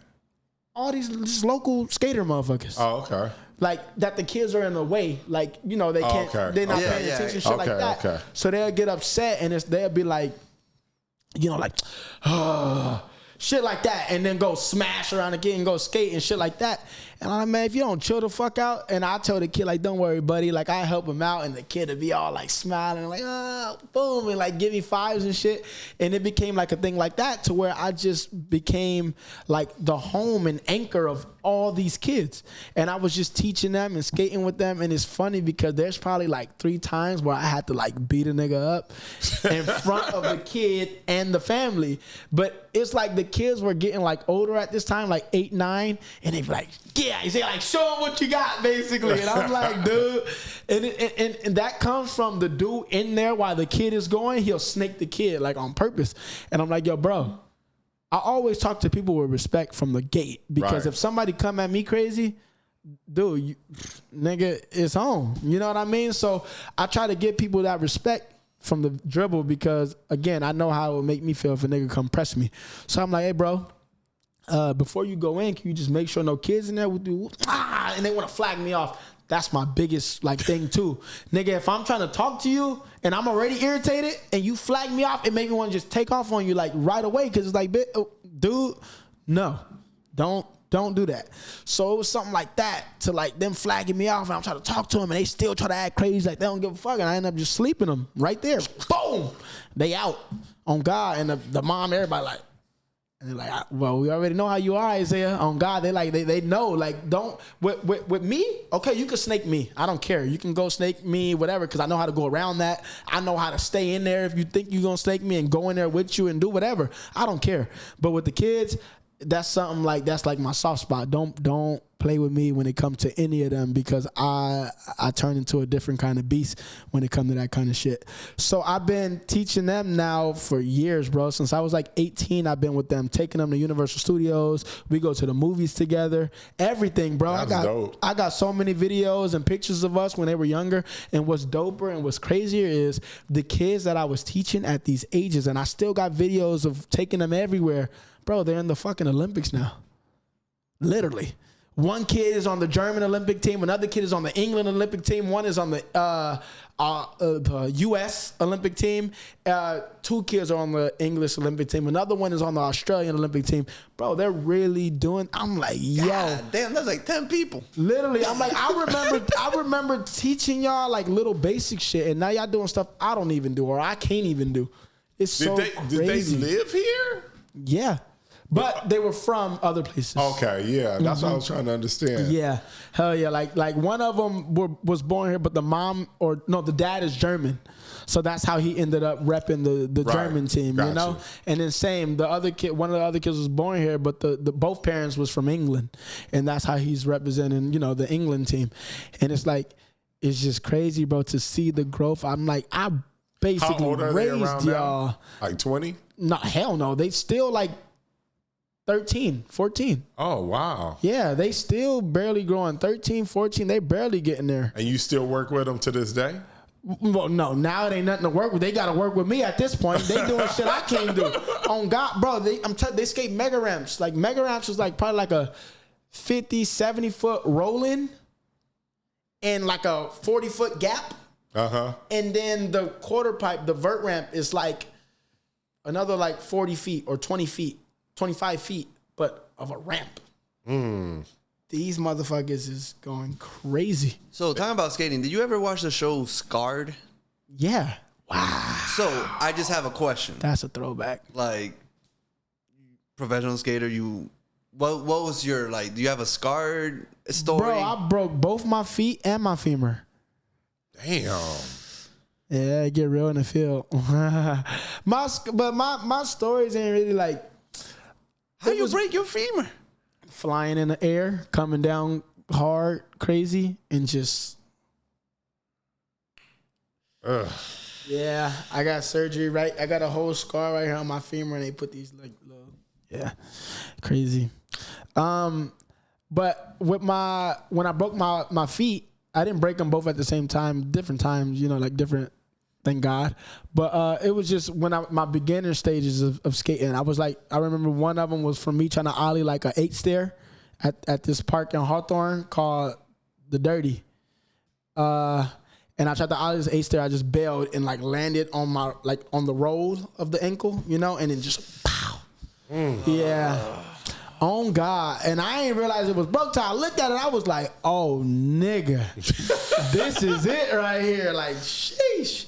So, yeah, that was that. But, yeah, I broke both my feet, bro, and I broke my femur. So when that happened, that you broke your feet and you're in Hawthorne, like, how do you get to the hospital? Ambulance? Hell yeah. I'm too young. I ain't driving at this time. I'm like, shit, I don't know. Jesus, take the wheel. But the homies, they called and the ambulance came and shit like that. And So Isaiah, you doing commercials. How many commercials have you done in your life? Dude, hundreds. Hundreds? For sure. Yeah. Hundreds of national commercials. Hundreds. Yeah. So you gotta have a lot of money saved away. No. What do you mean? Hundreds? I got nothing to show for that but the commercials. Oh God, the thing is, I wasn't. Name 3 of your favorite commercials so we can go look them up. Nike Shorter Guy with Anthony Davis, Andrew Luck, who else? Serena Williams. So boom. Space Jam Defy the Monstars with Andrew. No, what the fuck is his name? Andrew Butler. No. What's his name? Butler. Jimmy Butler. Okay. Jimmy Butler, Blake Griffin, and the Looney Tunes. It was on a green screen like this, and Bugs Bunny and all the motherfuckers. So, Shorter Guy, Defy the Monstars, Space Jam, and then I guess like the Samsung commercial. Those was really like my two favorite. What kind of Samsung commercial is it? Just so we can go and find it. It was me like flipping on a roof or some shit, and it was like just like simple shit. Me flipping on the roof, doing some shit with the phone, and then like shit like that. I don't know how to.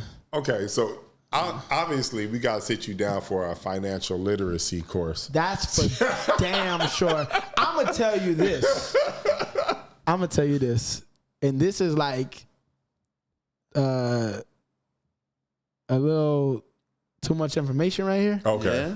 But I just got paid recently $200,000. Right. From a company that I can't disclose for legal reasons. Yeah. All of that is gone. And wait. And they paid it to me like a month ago. What's going on? A month and a half ago. What's going on? Now this casino. That's where this went, and I know where this went. This is like not no. You can't spend all your money at Crazy Girls. You know that, right? Bro, look, listen. My girl watched me lose $49,000 cash. Doing what?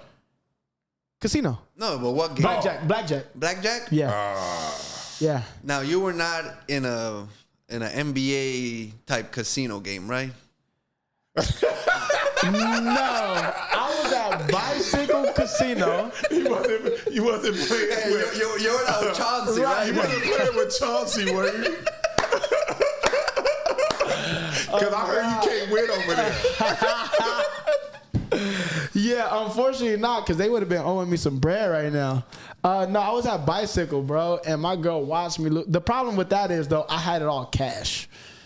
That was the problem. I don't have a filter when I got cash with me. That's the problem. That's why I don't keep cash. I spend it all. Yes, dude. Like all. So it's okay because we're talking about more numbers right now, and they're going to be paying me either another good 6 figures. So it's okay. Listen. I'm gonna make sure you have my phone number. I'm gonna make sure you keep it. I'm gonna show you how to keep it. Everything happens for a reason. I'm gonna show you how to keep it. Straight up, please. We from the same place. Even when you said the blue side, I'm off of Crenshaw and Slauson. So, on the real. So you know what that is. Yeah. So I get that.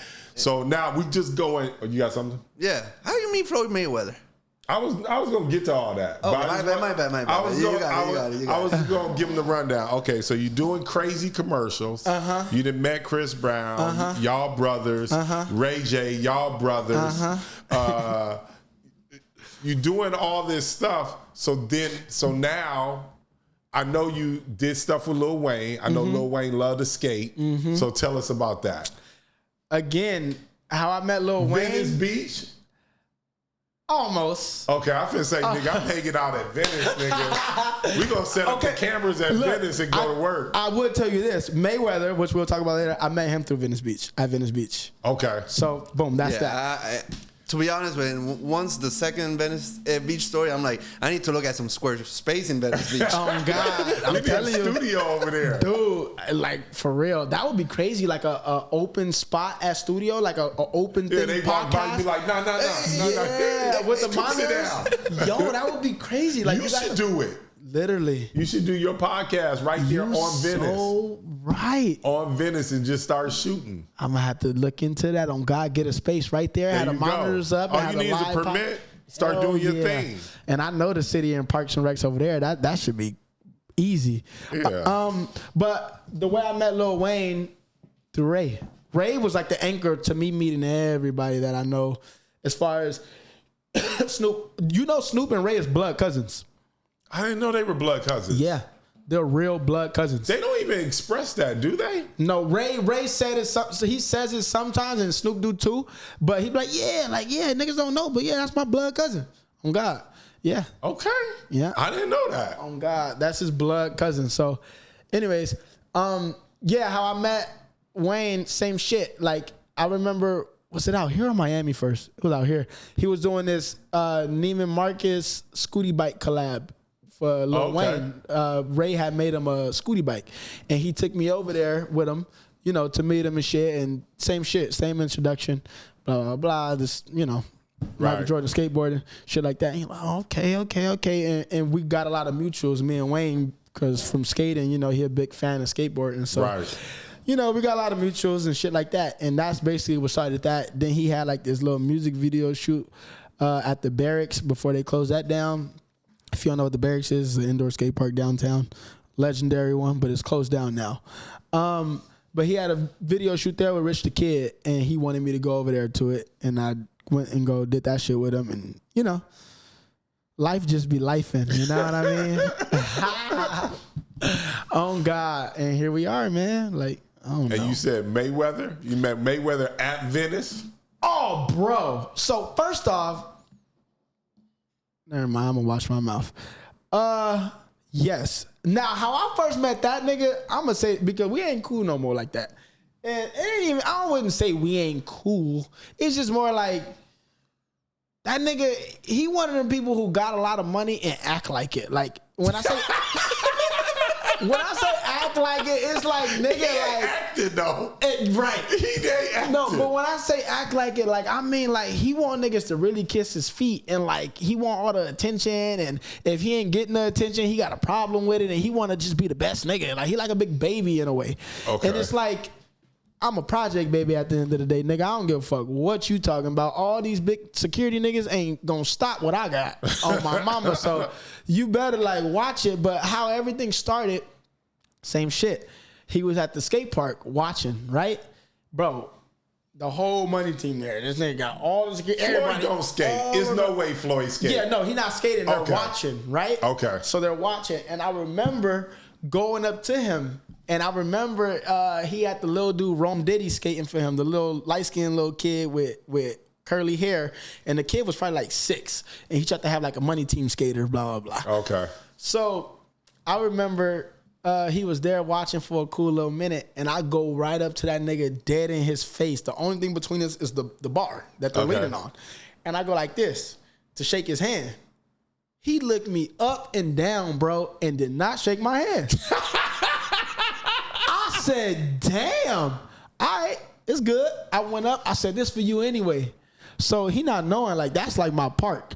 Right. So I go, I do a run, I fuck it up, I go fly out, do a high ass back 360. Everybody clapping. Ah! He look at me and try to clap. I'm like, fuck you, nigga. Like, don't say nothing to me now. So I skate away. And I went over there to go tell the dudes I perform with. I'm in the middle of like, not talking shit about him, but I'm in the middle of talking to these niggas on how he just ignored the fuck out of me, basically. Right. In the middle of me talking, somebody on a bike is writing to me with a money team hat and money team shirt. Hey, Floyd, fuck with you. He want to sign you and whoop. And I was like, okay.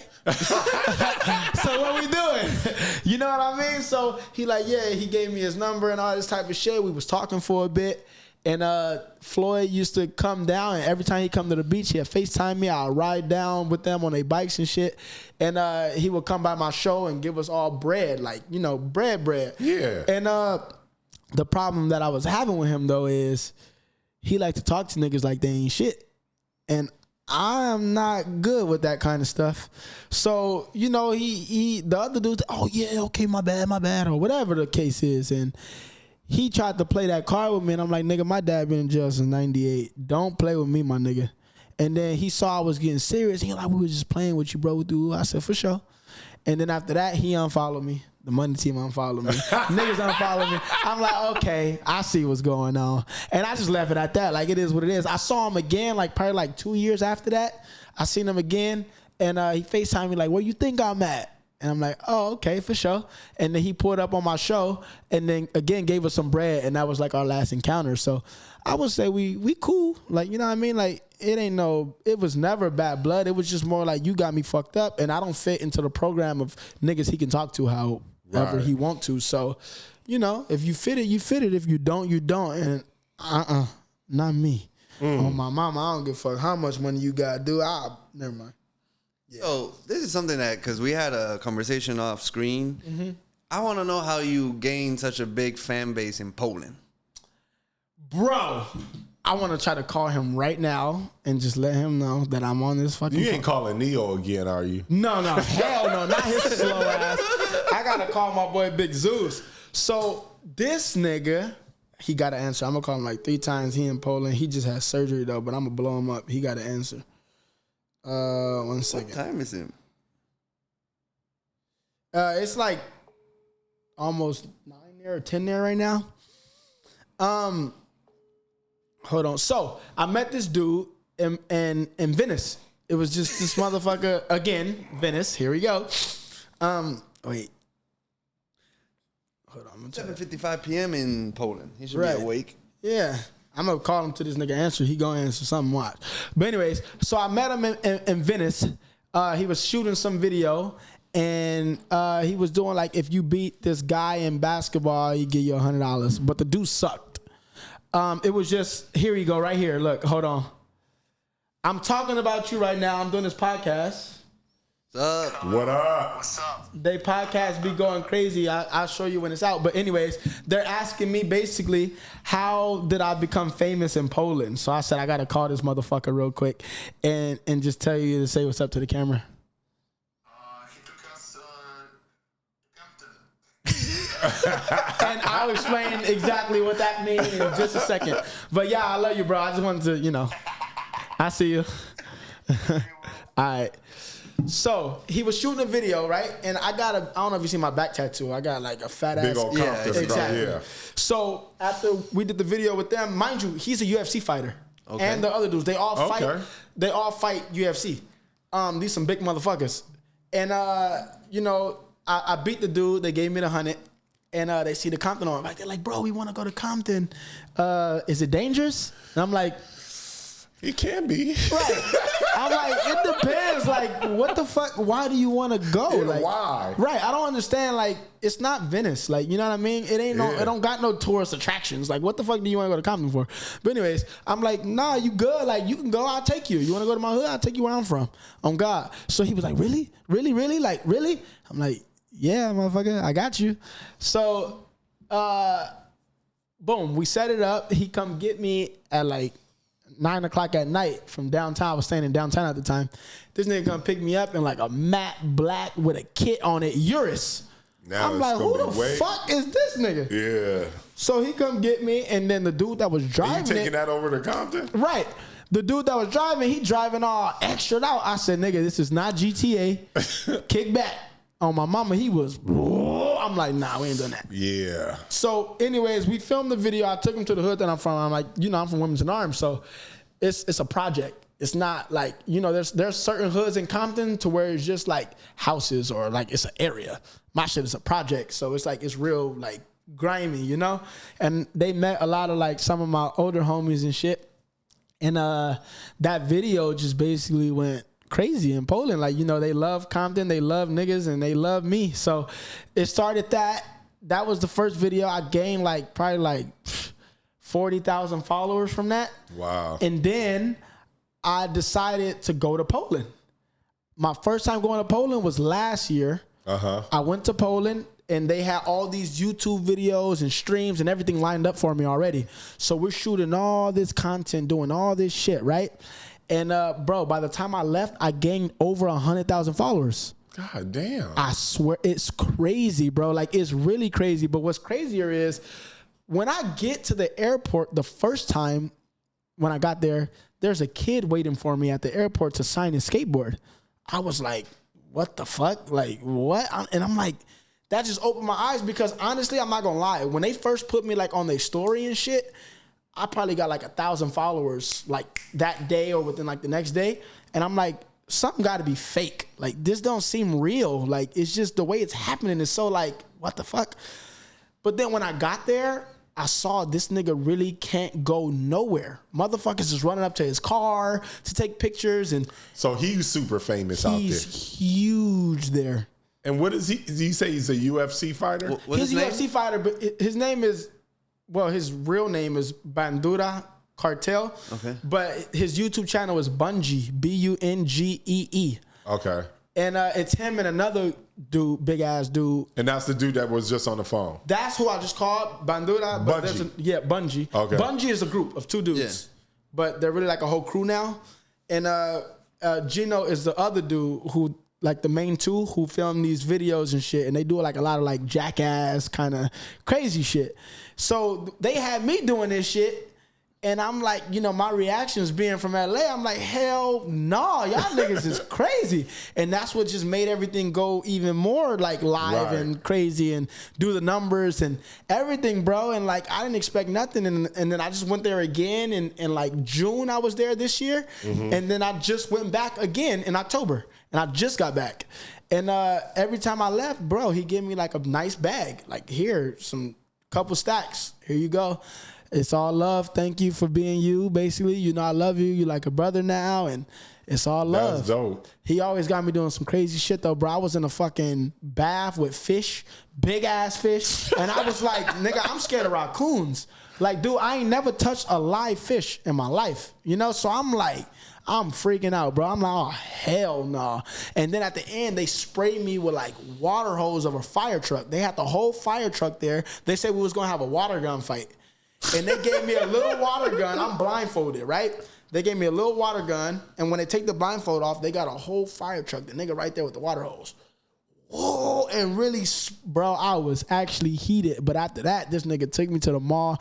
And I swear to God, he spent damn near 10 G's on me at the mall. Oh, that's love. On a whole I feel shopping like a water hose is intense. That's intense. That shit was, I was like, this ain't furious. the 60s. On God, I'm gonna send you. I'll screen record those links, or I'll send you the link to the video too, so you can see it, and then you'll see exactly what I'm talking about, bro. It's crazy. Hey man, just going back to it, like I feel like that's the reason MTV failed. Once they stayed away from skateboarding culture, because I think like its height is the early 2000s when they had Jackass, Viva La Bam, Scarred, and now they're doing, I don't know what the fuck they're doing now, but it's shut down. But man, they should fucking give you a show in MTV. Straight up. You know, everybody telling me like right now, everyone, bro, producers, directors, it's like everybody got the idea. They just don't know, like, it's like, what is it? But everyone is like, but I'm sure you stream, right? You tripping. Let me tell you something. This was crazy. I made it a goal now. I'm hiring a whole like team and everything. To January 2026, I'm going to start streaming and YouTube, everything seriously though, like every day. And then I'm going to see I'm not going to really pay attention to my process until 2027. You don't even have to hire a team. Just hire one person, hire an assistant, and just have them follow you. Okay. That's it. You don't need no team. Okay. You don't need no bullshit. You just need one person that do this. And I got the perfect dude that I said, I told him I would let him do that. Guess what? Don't start January. Fuck that. Just start now. I like that. Everything happens for a reason. Look. Just start now. Just start tomorrow. Be like, it's on. Call that one person that you know and start. Jump on Twitch or whichever one it's going to be and just be it. He told, bro, Big Zeus, the Bungee nigga, all of them, they like, bro, you got to stream. Even the fans now. Because I got so many of the motherfuckers in they're like, dude, please do it. Everyone is telling me to do it. Let's start it. Oh God! And with the movie coming out, so I told you about the movie I just did. No, Right? we haven't got to the movie, but we definitely gonna get to it. Okay, bet. We definitely gonna get to it. I'll save that part. I'm still trying to figure out. Your life is crazy, to be honest. Very. You know, going from an abusive situation with your mother and kind of walking around with your chip on your shoulder to a point where anybody call you a bitch, nigga, it's on. Exactly. And that shit did it still drive you crazy? Nah, hell no. I could be 100 bitches now. It's good. It's good. I'm a free bitch on the real, and I want to stay one. So for your sake, I'll be a bitch. So anywhere in between this time, do you try to rekindle the relationship with your mom? Yes, numerous times. I just try. So this is another quick side note. Because at this point, she knows she can't beat you up. Yeah. And being aggressive towards you other than words ain't nothing that she physically can do to you. You're a grown-ass man at this point. So now, y'all try to rekindle the relationship. What happens? I will always go back and try, right? Like always go back numerous times. It's like I know where the problem is now. The problem is, one, we never talk about what happened. Right. Ever. So it would never be like healed because she would think it's okay to just keep talking shit. Like my little brother, he's the only person who never got taken. I don't know how or why. So, you know, when I was there at the house, she still talked to him the same exact way. She's still the same person. Like the same exact person. And I just kind of brushed it off because I know if I bring it up, I know what's going to lead to the arguing and not arguing because I don't argue with my mom. I don't do that. Right. So it's just like, it's hard, bro. But then she'll end up disrespecting me, talking crazy to me out of nowhere for no reason. And then that leads to me, okay, well, I'm out. And I'll leave you and I'll give you your space and I'm not talking to you. I'm not fucking with you. Right. And then we'll not talk for like a year. And then again, she'll reach out of nowhere and then boom, she'll say hi or something, or I'll just go over there or something. I'll go over there and then like nothing happened. Are they still in Sherman Oaks? No, hell no. She been out of there. She live in Riverside now. Oh, okay. Yeah. And again, like same shit. She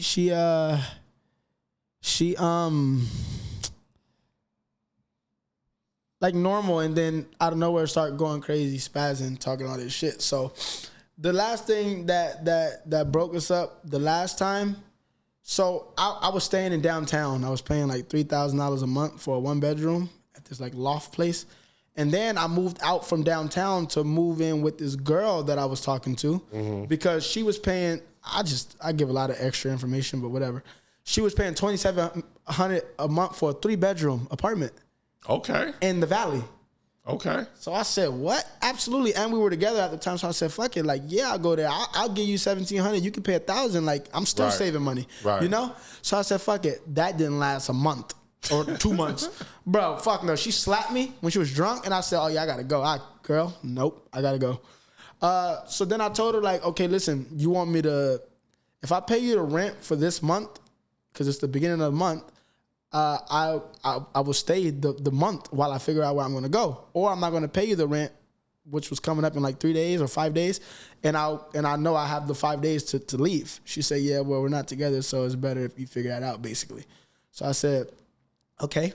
So I text my mom. I haven't talked to my mom in a cool minute, and I know my mom been needing help with her rent and shit too. Right. So I text her. This was like last year. Okay. The end of last year, though. I text her, and I was like, you know, I know you've been telling me, like, I can come live with you or whatever, and you can use the help for the rent and whatever. I'll go there if it's cool with you. Yeah, come. I go there. Now, my problem I was having is same shit. She called my little brother, Ricky. My little brother gay. So she, Ricky, come here, do this. Fix your face, you faggot ass bitch. And we'll do, and just talking crazy, like, crazy, like he's like her butler at this point. It'd be like 2 a.m. Ricky, come here, come here, get your ass, come now. And it's like, dude, I'm hearing this all night, all day. And it's How just old like, is he? He about to be 18 in January. Okay. So I'm like, it sucks, dude. So I'm just listening to this, whatever. I'm just biting it because I know if I bring it up, I know where it's gonna lead. So time come, I'm doing this movie, and I was already looking for a new place to stay. Right before we started filming the movie in January, I found a place. I told my mom I was moving into it. Bro, this is exactly how it happened. I called her. No, I texted her. I said, look, I for sure won't be there the month of December. So I can pay you, because I was giving her $1,000. I said, I'll pay you $500 to help you with the rent, you know, to just help you. But I need the money that I have to pay for this place that I'm about to move into. Right. You know? And mind you, she been there for a couple years without me. And she got another nigga staying there that's paying I don't know how much. That he's staying in the garage. So she tell me, nah, it's good. Like, I just wanted to know what I was going to tell the landlord. Just come get your shit and be out today. I'm like, huh? How is that even possible? First off, I'm in LA. It's late in the day. I'm like, I don't know, figure it out. I said, look, this is not right. And I'm talking to her like this. This is not right. Like, come on. I understand you feeling some type of way, but I told you, like, I give you the $500 to help you. It's still to help you. I'm not gonna be here at all. Right. Why would I still pay for the month of December if I'm leaving in November? Right. So then she started talking all this, you know, just rah crazy shit. And I asked her, I said, how much is this person paying to stay here? Because I know you got him staying there too. She said, well, I got him paying, ain't got shit to do with you. Come get your shit out and leave my key. I'm like, that's crazy. Okay. I said, well, today ain't gonna happen. It's not possible. I said, I'll get it out tomorrow. She said, okay. And she started talking just random crazy shit. And I said, look, you so broken inside that you don't realize what you're saying. And I understand this now. And I'm like, and it sucks though, because, you know, it's just eating you alive. But I'm like, I hope you find peace one day. She said, the image you have of me, I can give a fuck about. I will be in peace, and I'll stay in peace once I get rid of y'all. And bro, she's talking crazy. And then she starts saying, I'm gay. She starts saying, like, about the bitches I've been with, and you be lucky if your dick still work, and just random shit. I'm like, what are you saying? Like, how old are you? And bro, I'm talking about, it's just so random, and all the shit she was saying. The last thing I told her, I said, look, I love you, but I am really tired of this disrespect. Like, because I have enough in me to never speak to her again and be fine. Yeah. As long as she's alive, I'm like, I can never speak to that lady again and not feel no kind of way because of how she did me. I never had a childhood. I never had nothing. So it's like, I have it in me, but I fight for a relationship. I fight to have the love. I fight for the mom, you know? And yeah, she sent that. I said, look, I love you, but I'm tired of this. And until you apologize to me, I will never speak to you again. Like, I'm tired of this. I can't do this no more. It's like, I'm sick of this, you know? Mm-hmm. And she read it and just blocked me. I'm like, okay. So there's that. So news of the century, I'm having a son. Okay. First kid, obviously. I'm excited about. I love kids. Everybody who knows me knows this. Are you with the girl? Yeah. Okay. We're having in December. I didn't want to tell her. You know, I'm like, no, I'm not talking to her. But I really want to break that cycle and break that loophole, you know, of the whole toxic, not talking to this person or whatever the hell the case is that my family is stuck in. I kind of like, and I'm just, right now, we just talking. Mm-hmm. I kind of like what you said. She got to come to you and say sorry. Yeah. I like that part, though. I don't know if you should give up that part. But you do however you feel in your heart. Uh-huh. The only reason why I say that is that I think that does break the cycle. Mm-hmm. Because it sounds like a majority of the time, based upon what you told us thus far, is that you always kind of came to her. Always came to her. Always. Every single time. You know? Yep. And obviously, I see it for you. I think you got a big personality. I think you're going to be a big, huge star one day. I appreciate it, bro. I see that from you. I see the world really knowing your name. So you definitely need to keep going. And you know what's crazy for people? When they know how they did you and how they treated you, mm-hmm.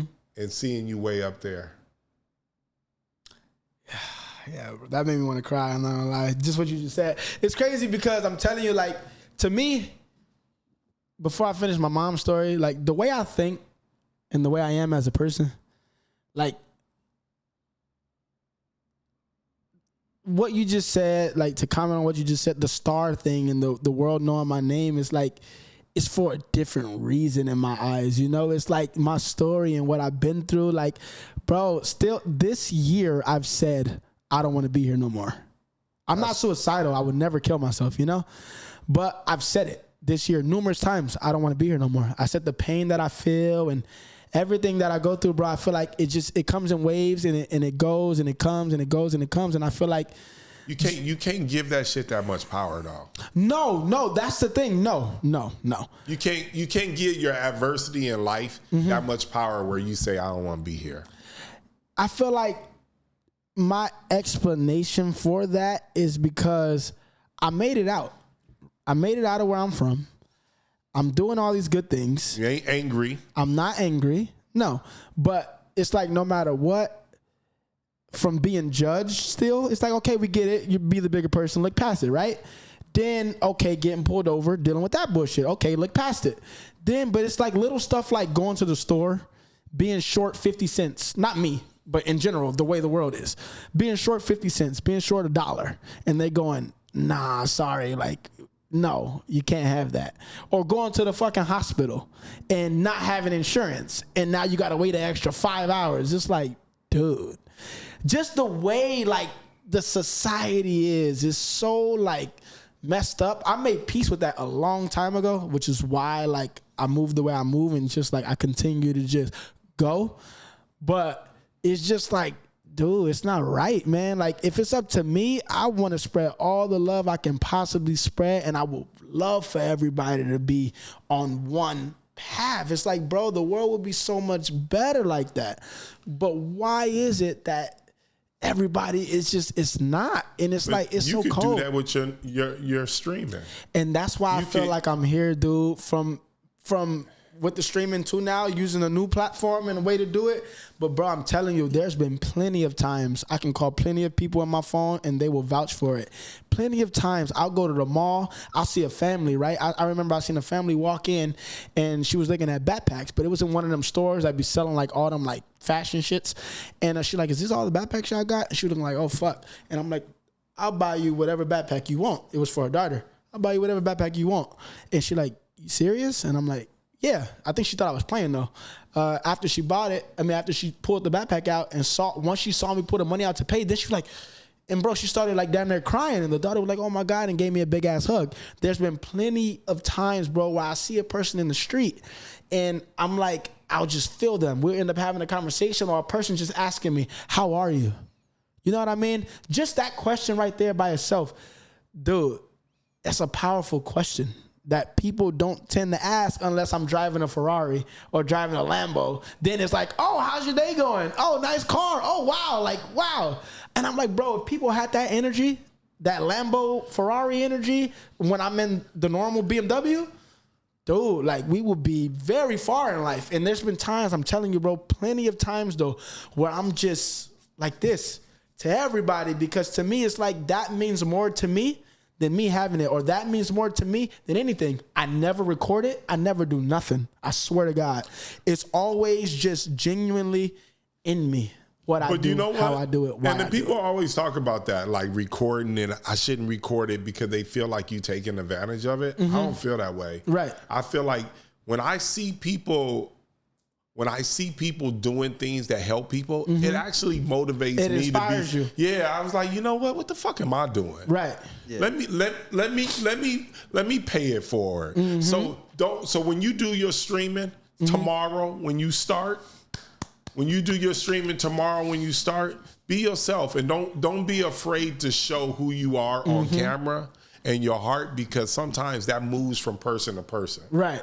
You know what I mean? Yeah. So let that shit happen. Let that shit rain out. I appreciate that. We actually saw like there's an influencer that Steve will do it, that he has a bunch of videos of giving away money. That dude. Well, we ran into him. He wasn't recording All day. and he gave us money. All day. Just handing out money. I was like, he was telling me who he was. I was like, get the fuck out of here. Right. This motherfucker just started handing out money to everybody in line. This shit was crazy. bread. Yeah, So he that's came what to I'm the hood and gave out like 100,000. Yeah, I saw that stream, like the Yeah. recent stream when he went to Compton and had Steiny playing one-on-one basketball. Oh God, yeah, bro. Yeah. He gave out bread. I was Yeah. like, You damn. need to start streaming, man. You're going to be huge. I'm gonna 100%. I already made that a goal. I like that. Yeah. Tomorrow, hit with me that. right when you go online. Hit me. You hit me. I want to see you doing it. I like that. I bet. I definitely It's want to good. see you do it. So now tell us about this movie, man. Boom. Again, this is where just stars align. Okay. I was on set filming for the 2026 Paralympics. I was with Anderson .Paak. Anderson .Paak is another dude that's like my brother. Which is Okay. crazy. I'll tell you about that later. But We'll get that story before you finish I bet. the. So I was on set filming with him, and while I was on set, a lady, she reached out to me, and she asked me, "Hey, can you call me?" Anytime she reached out to me, I know it's about a project because this is what she do. She just plug athletes, projects, shoots, right? So I'm like, okay, I'm at a shoot right now. I'll call you when we go on our lunch. We go on our lunch. She calls me. And she's like, hey, so this guy, his name is Scott Taylor, which Scott Taylor is the guy I told you who sold his telecom company. Now he's like my mentor and like, we're like this, you know? Mm-hmm. She like, his name is Scott Taylor. He's a really big producer. He's working on, she's a third party, so she don't know much about this project. He's working on a documentary.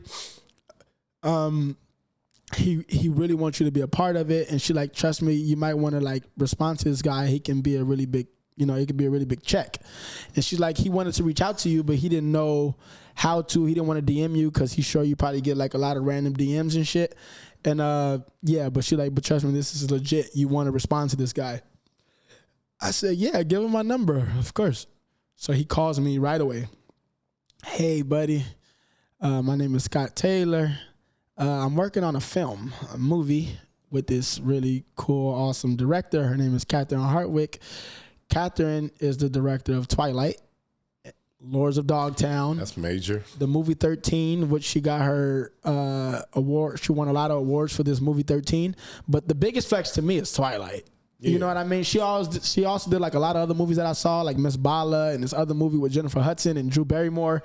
All this shit. She's amazing. Anyways, he's like, yeah. So he's telling me about her and all her credits and shit. And he's like, anyways, I saw this character, breakdown, and I instantly thought of you. It's my dad calling me from jail right now. Ain't that some shit? You can answer it. Hell yeah. Hold on. This is Global Telling. You have a prepaid call from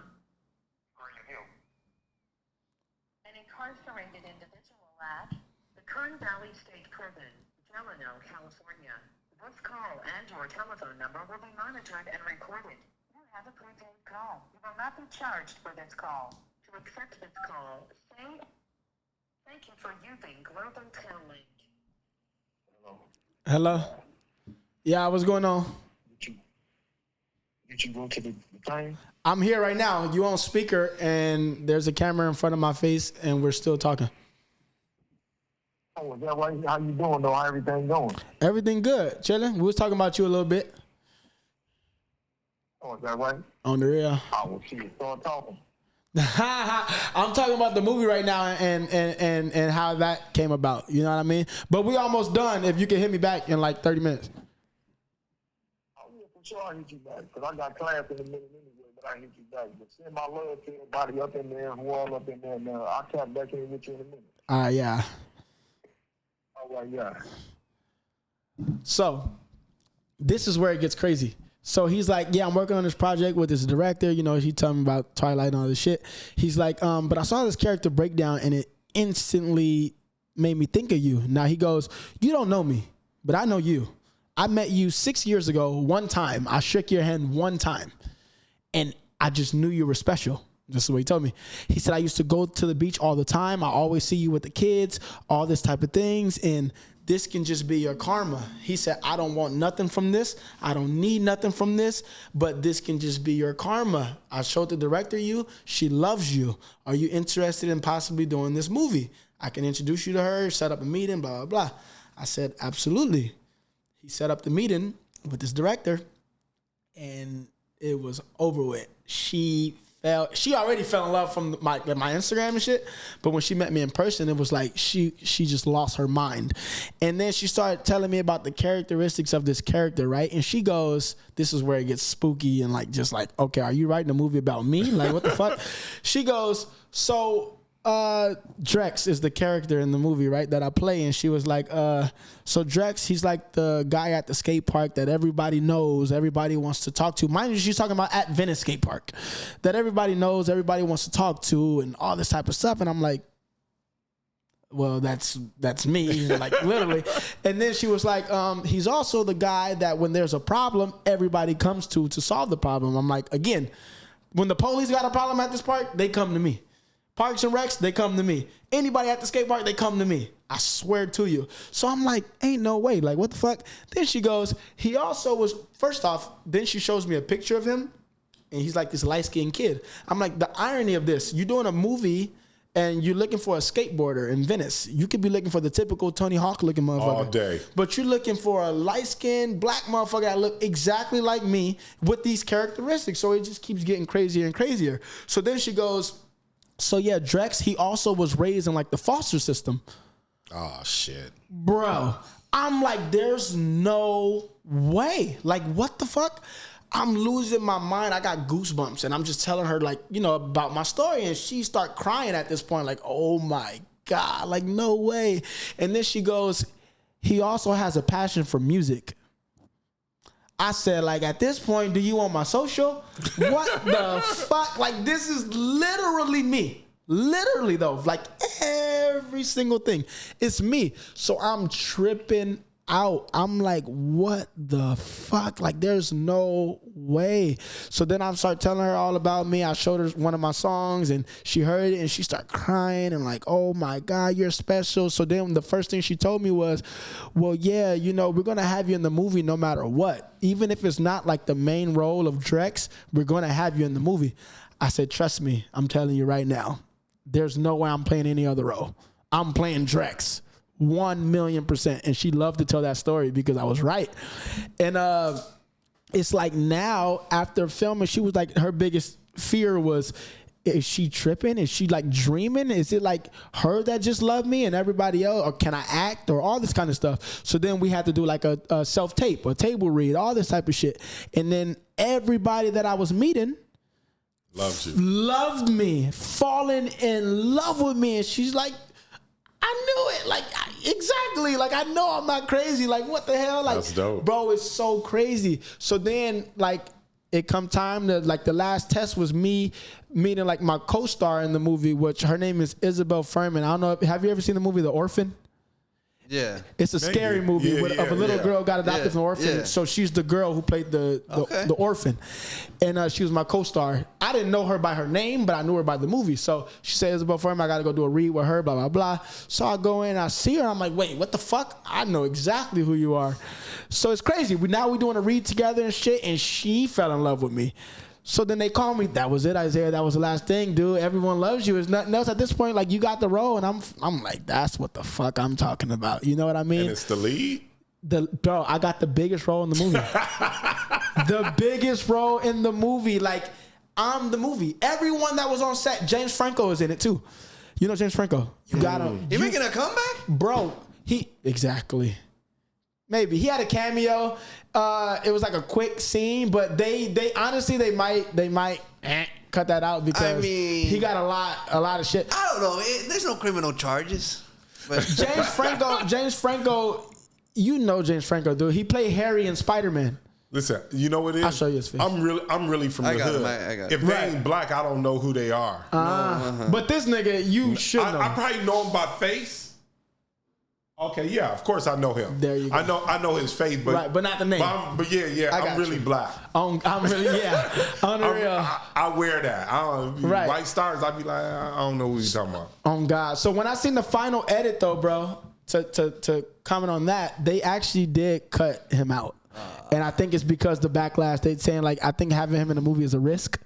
So definitely a risk. Yeah, exactly. But for me, being from my side, filming with a nigga like James Franco, it's like, dude, you were in the original Spider-Man. You were Green Goblin's son. What the fuck? Why him? And all these movies that you did, it's like, it's crazy. So then him, and then Yara Shahidi, she played in Blackish. I don't know if you've seen Blackish, but anyways, she's the main girl in Blackish too. And it's like, bro, everything. Paris Jackson, Michael Jackson's daughter. Skeet Ulrich, he was in like Riverdale and Scream. He played in Scream. All these motherfuckers with all these names, and you the motherfucking star. And it's all of them saying like, this is Isaiah's movie. This is Drake's movie. This is Drake. Everyone is saying this. And I'm just laughing like, I don't know what the fuck going on. I'm just like, yeah. So tell me this, man. Wait, first, I'm super happy for you, man. Appreciate it, bro. I love that. You surrounded around all. Do you know how to be in a movie? I know you did commercial. You did 100 of those.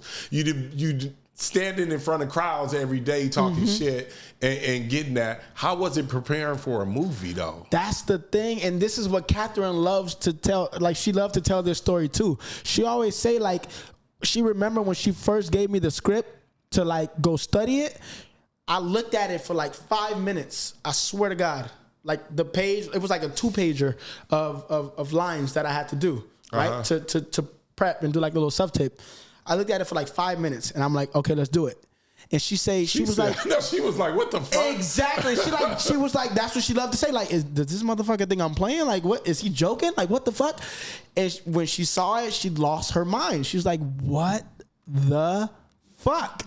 Like, dude, like what? And it's something, again, bro, it's something I can't explain. But another thing, too, is a lot of this script, I helped them write.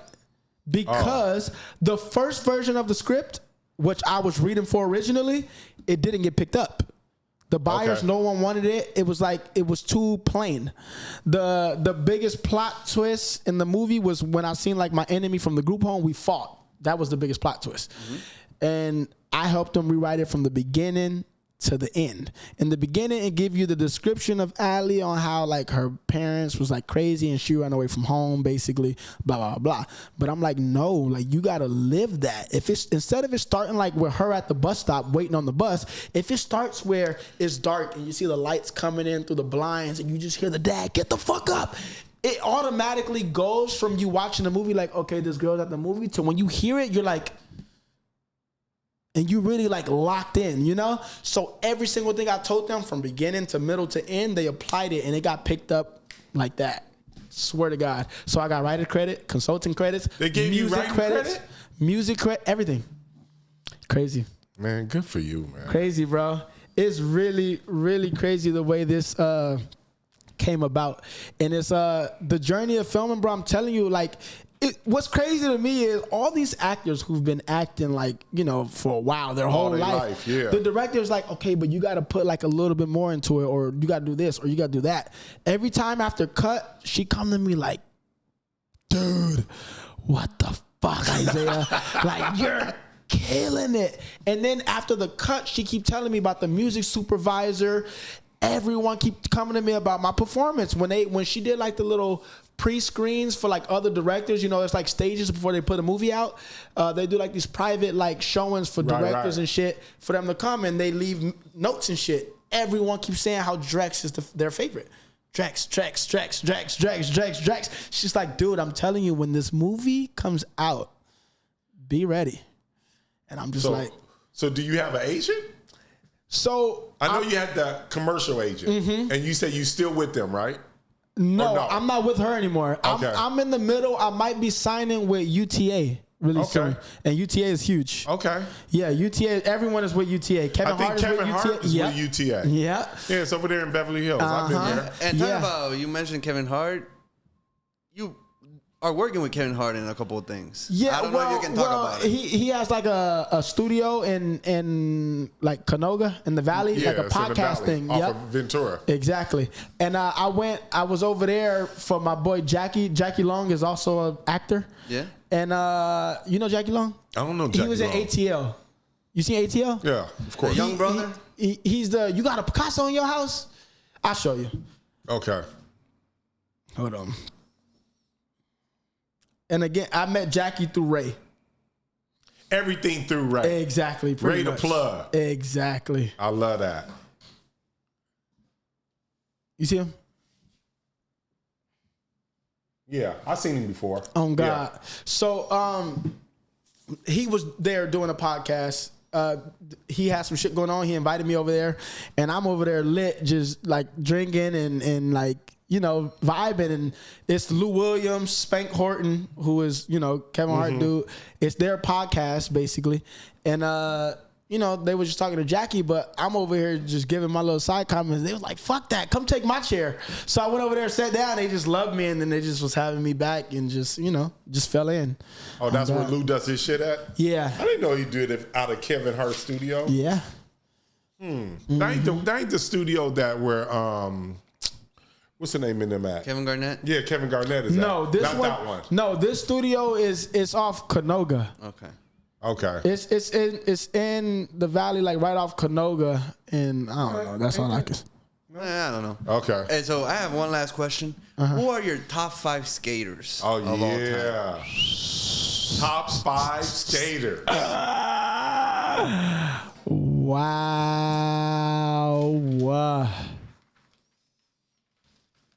Wow, that's a good question. Here we go. This is the honest truth too, so don't be mad, guys. It don't have to be in order, just so you know. Yeah, top 5, Okay. no particular order, just top 5. Yeah. Okay. Jinwoo, he's this little Japanese kid that's murdering shit right now. He's like, that dude is crazy. Jinwoo, Jagger Eden, that's my boy. That's like my little brother. He just got second place this year in the Olympics, the one I just passed, and then he got third on the last one. So Jinwoo, Jagger Eden, Wedo. Oh, wow. Now this dude, he don't even, like, he ain't sponsored by nobody yet no more. He used to be, but he's more like he from Paramount. But if you see him skate, like, I'm talking about from skating 20 rails, and I'm not exaggerating, literally everything. He's a monster when it comes to this type of shit. So Jinwoo, Jagger, Wedo, Hakeem, that's another one of my close homies. And again, it's just got to do with, like, they don't understand how beast they are because they just be doing it. But I'm like, dude, you doing shit that I cannot do. And like, you just throwing it like nothing. And the way you doing it, and this is your warm up, is like, that's so crazy. Like, I look up to that type of shit. You know what I mean? So yeah, Hakeem. And then the last one,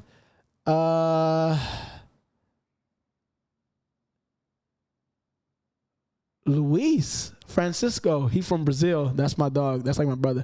He's beast. His style and everything that he do is just so fire on God. So yeah, a lot of them, I think the closest to mainstream, like real mainstream skater out of that 5 is Jagger and Jinwoo. Cause them the ones that's like out skating Olympics and contests and shit right now. But the other 3 is more like not underground because they're known in the skate world, but like more underrated in a way. Did you grow up watching Tony Hawk, or was it by that point past your, like, was he I grew up playing Tony Hawk games. I didn't grow up watching Tony Hawk. I didn't grow up watching no skating, to be honest. Like, I don't even consider myself a skateboarder, if I'm being all the way honest. Like, because again, when people ask me why I don't skate, I skated 2 contests in my life, and I won them both. But the reason why I don't skate contests is because, like, I don't skate for a score. You get me? I don't skate to go 10, 7. It's like, that ain't why I do it. I do it because it's really a part of me. So that's why I just skate. I teach kids. I love that. I stay in that zone. So what was the question? Oh, growing up watching Tony Hawk. Yeah. Oh, yeah. No, I didn't really grow up watching no Tony Hawk. And then, again, Tony Hawk is a different kind of skater than me. He skates ramps, invert, like big ass, like mega ramps and shit, you know, invert ramps. I skate street and like bows. Okay. You know what I mean? That's a whole different world right there. Like the stuff that I do, for example, Tony Hawk can't do. Okay. And I'm not trying to compare or say I'm better than Tony Hawk. Obviously, exactly. It's just complete different worlds. And the stuff that he do, obviously, I can't do. It's like two complete different worlds. So I grew up watching like a lot of street skaters. You know what I mean? Street clips, street edits, shit like that. So also, you said that you met Anderson .Paak, and that's your boy. Yes. Give us that story. The way I met Anderson .Paak, this was like random as hell. Actually, I got a few more random stories about this video that's going real viral on me right now. Yeah, tell them, we want to hear it all. Okay, bet. So real quick, with Anderson .Paak, people used to always tell me I look like him. And I didn't know who he was at the time. I'm like, who the fuck? I don't know. And one day I got a notification that he liked a picture of mine or some shit. So I clicked it and it said follow back. So he was already following me. And I'm like, oh, this is who it is. So I sent him a message and I was like, I'm going to screenshot and send it to you. Okay. I sent him a message. I was like, I see you following me, bro. People been telling me I look like you, like LOL, but thanks for the support, blah, blah, blah. He said, yeah, like ugly niggas unite. I said, nah, nigga, not ugly. Light-skinned niggas, like, I'm not ugly. And then that's basically how we met. And then he was asking me if he can send me some of his shit from his collab with Vans and all this type of stuff. And then he started sending me mad packages from Vans and all his, like, custom shoes with these dope-ass packages. It was so crazy. And that's basically how I met him. That's dope. Oh, God. Y'all been friends ever since? Yeah, we've been cool ever since. When the Grammys, he texted me when he won. Like, we won. It's like, that's so dope, bro. Like, that's crazy. And I went to the Grammys, too, which is crazy. That's dope. Hell, yeah. It's so beast. Another crazy... So the video right now that's going... you seen the video? I seen the video. You talking about when you sit on Lou's couch? No. I didn't see that one. That's the one I saw. Okay, there's a video of me right now that's going extremely viral. Okay. On my page right now, it's at... Let me see. Let me follow you, too, while we doing this. For sure, yeah, I got to follow you back. But on my page, it's at 16.1 million views. Woo! Yeah, it's going crazy. Woo! Oh, and I just seen it. I was waiting for it to hit that too. It got 1 million likes, 16,000 comments, 229,000 shares, and 13,000 reposts. What the hell was going on in this video? Bro, look. This is, if I do this, you can see? Yeah. Okay, watch. Yeah. I've seen this one. Okay, bet. So this is the main reason why, though, is the end. When I do all the flips, you see. Yeah. That's into the why, ocean. Exactly. So that's why this video is going so crazy, because this spot is like a new skate spot, and a lot of people have skated it, but the way I do it, and sometimes it's not what you do, it's how you do it. So yeah, bro, it's going crazy. On YouTube, it's going crazy. On Facebook, it's going crazy. On Twitter, it's going crazy. It's going crazy everywhere right now. And with this post going crazy, SZA just reposted it on her story. On God. And then, like, I saw Tony Hawk follow me out of nowhere, and I'm like, okay, it got to be from this. Steve Caballero, which Steve Caballero, for those who don't know, he, if I'm not mistaken, see, this is where I hope this don't bite me in the ass, but Steve Caballero, did Rodney Mullen do kickflip or him? Don't say nothing that's gonna bite you in the ass. Yeah, you're right. I'm gonna just shut up. He invented full calf, Caballero. He invented one of these damn tricks, and he followed me out of nowhere, and he was like listening to some of my songs, and he really loved it. And so yeah, that's that. Who else? Oh, Marcelo. So do any of y'all follow soccer? I do. Marcelo, the Brazilian guy that, he's already like 38, 39, but like he was in that Real Madrid Exactly. team. Yeah. So I don't follow soccer. I knew nothing about him. But I got a notification. He liked my shit and followed me out of nowhere. I don't know who this is. I clicked his page. He got 68 million followers. I'm like, he reposted it? Yeah. I'm like, who the fuck? Who is this? Did you get followers based on that? Yeah, but at this point, my page was already going so crazy. Every time I refresh, I got another 100 followers, another 100 followers, another 100 followers. So I don't know what's coming from what at this point, you know? Yeah. But yeah, he followed me, and I messaged him after asking the kids about him and shit, and the parents freaking out. Of course I know him. So I messaged him telling him basically we need to do some type of collaboration and stuff like that. Like, you dope, thanks for the follow. And he messaged me back right away. Yes, we do, brother. Like, you're really amazing. Your energy is great. And yes, I am with Adidas. So let me know your ideas and let's talk about it. I love it. Right away. So I sent him some ideas. He said he on a plane, but yeah, we got a lot in common. We got to talk about this. We got to figure this out. And he going to let me know when he back, blah, blah, blah. And yeah, we talking right now about some good stuff, which is dope. All right, we coming to the end of this. Anything else you want to share with us? Wait a minute, what's the name of the movie? One more time for me. The name of the movie is called Street Smart. Street Smart. Street Smart, directed by Catherine Hardwicke. It's up now to where you can search it and like learn about it or read about it or whatever. Okay. But it'll be out sometime next year. Okay. When it comes out, definitely come back and see us. Well, you know what? You can come see us anytime you want. Appreciate it. You got anything you want to promote, anything like that, just holla at me and then we get you on. Hell yeah, I appreciate that. I'll definitely be back when it's out too, like after, because that'll be this shit. Watch, you gonna see. It's an emotional film, bro. It's crazy. It's a drama. So you had to cry? Yeah. And you were able I to, did. you able to muster up the tears? Yep. That's what was crazy to me. I'm telling you. Nah, you got it. The two things that shocked me, the fight scene. Right. We had a big stunt coordinator for the fight scene. I thought when we had to do the fight scene, my biggest challenge in my mental head was I was gonna laugh because I'm like, dude, this was real. Like, we would be boy. So that's what was going on in my head. But we rehearsed it a lot of times with me and the stunt coordinator, and then when me and the actor did it, which is an amazing actor. When me and him did it, it was like it just happened so natural and so good, and we had to fight all staged and choreographed already to where it all flowed. And bro, everything happened so good. And I'm gonna just say one line real quick from the movie. This was one that hit crazy.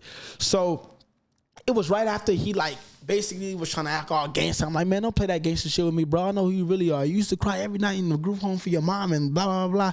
And this nigga, he pushed like one of the girls that's in like my crew out of the way basically, and that's when I grab him and lose it and start fucking him up. And then Allie, which is played by Isabel Furman, the girl who played the orphan, she goes and try to stop me, and I'm already fucking him up, and I'm mad, and I elbow her, right? So she's like, she walks away, and I go over there too, and I'm like, Allie, like, my bad, I didn't even see you. You good? And she's like, what the fuck was that? And this is where it get real. Like, if you know my story, this is where you're gonna be able to connect.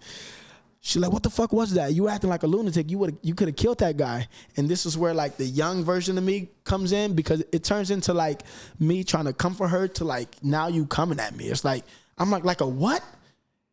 He came to us tripping and he put his hands on Zora. What the fuck was I supposed to do? And she was like, that's bullshit, Drex. Like, you have so much potential to do anything in the world that you want to do. Or you can do some stupid shit and end up in jail like your fucking dad. And that's where it was like, boom. And I was just like, damn. And I'm like, Allie, like, I'm sorry. And she's just like, last night was a mistake.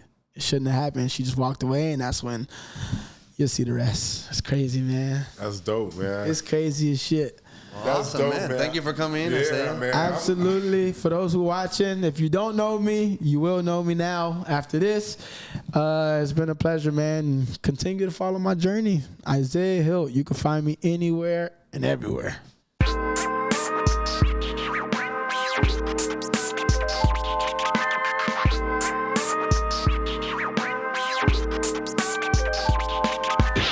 I'm down 162 pounds in 6 months, and it feels great. Looking at myself in the mirror is a trip.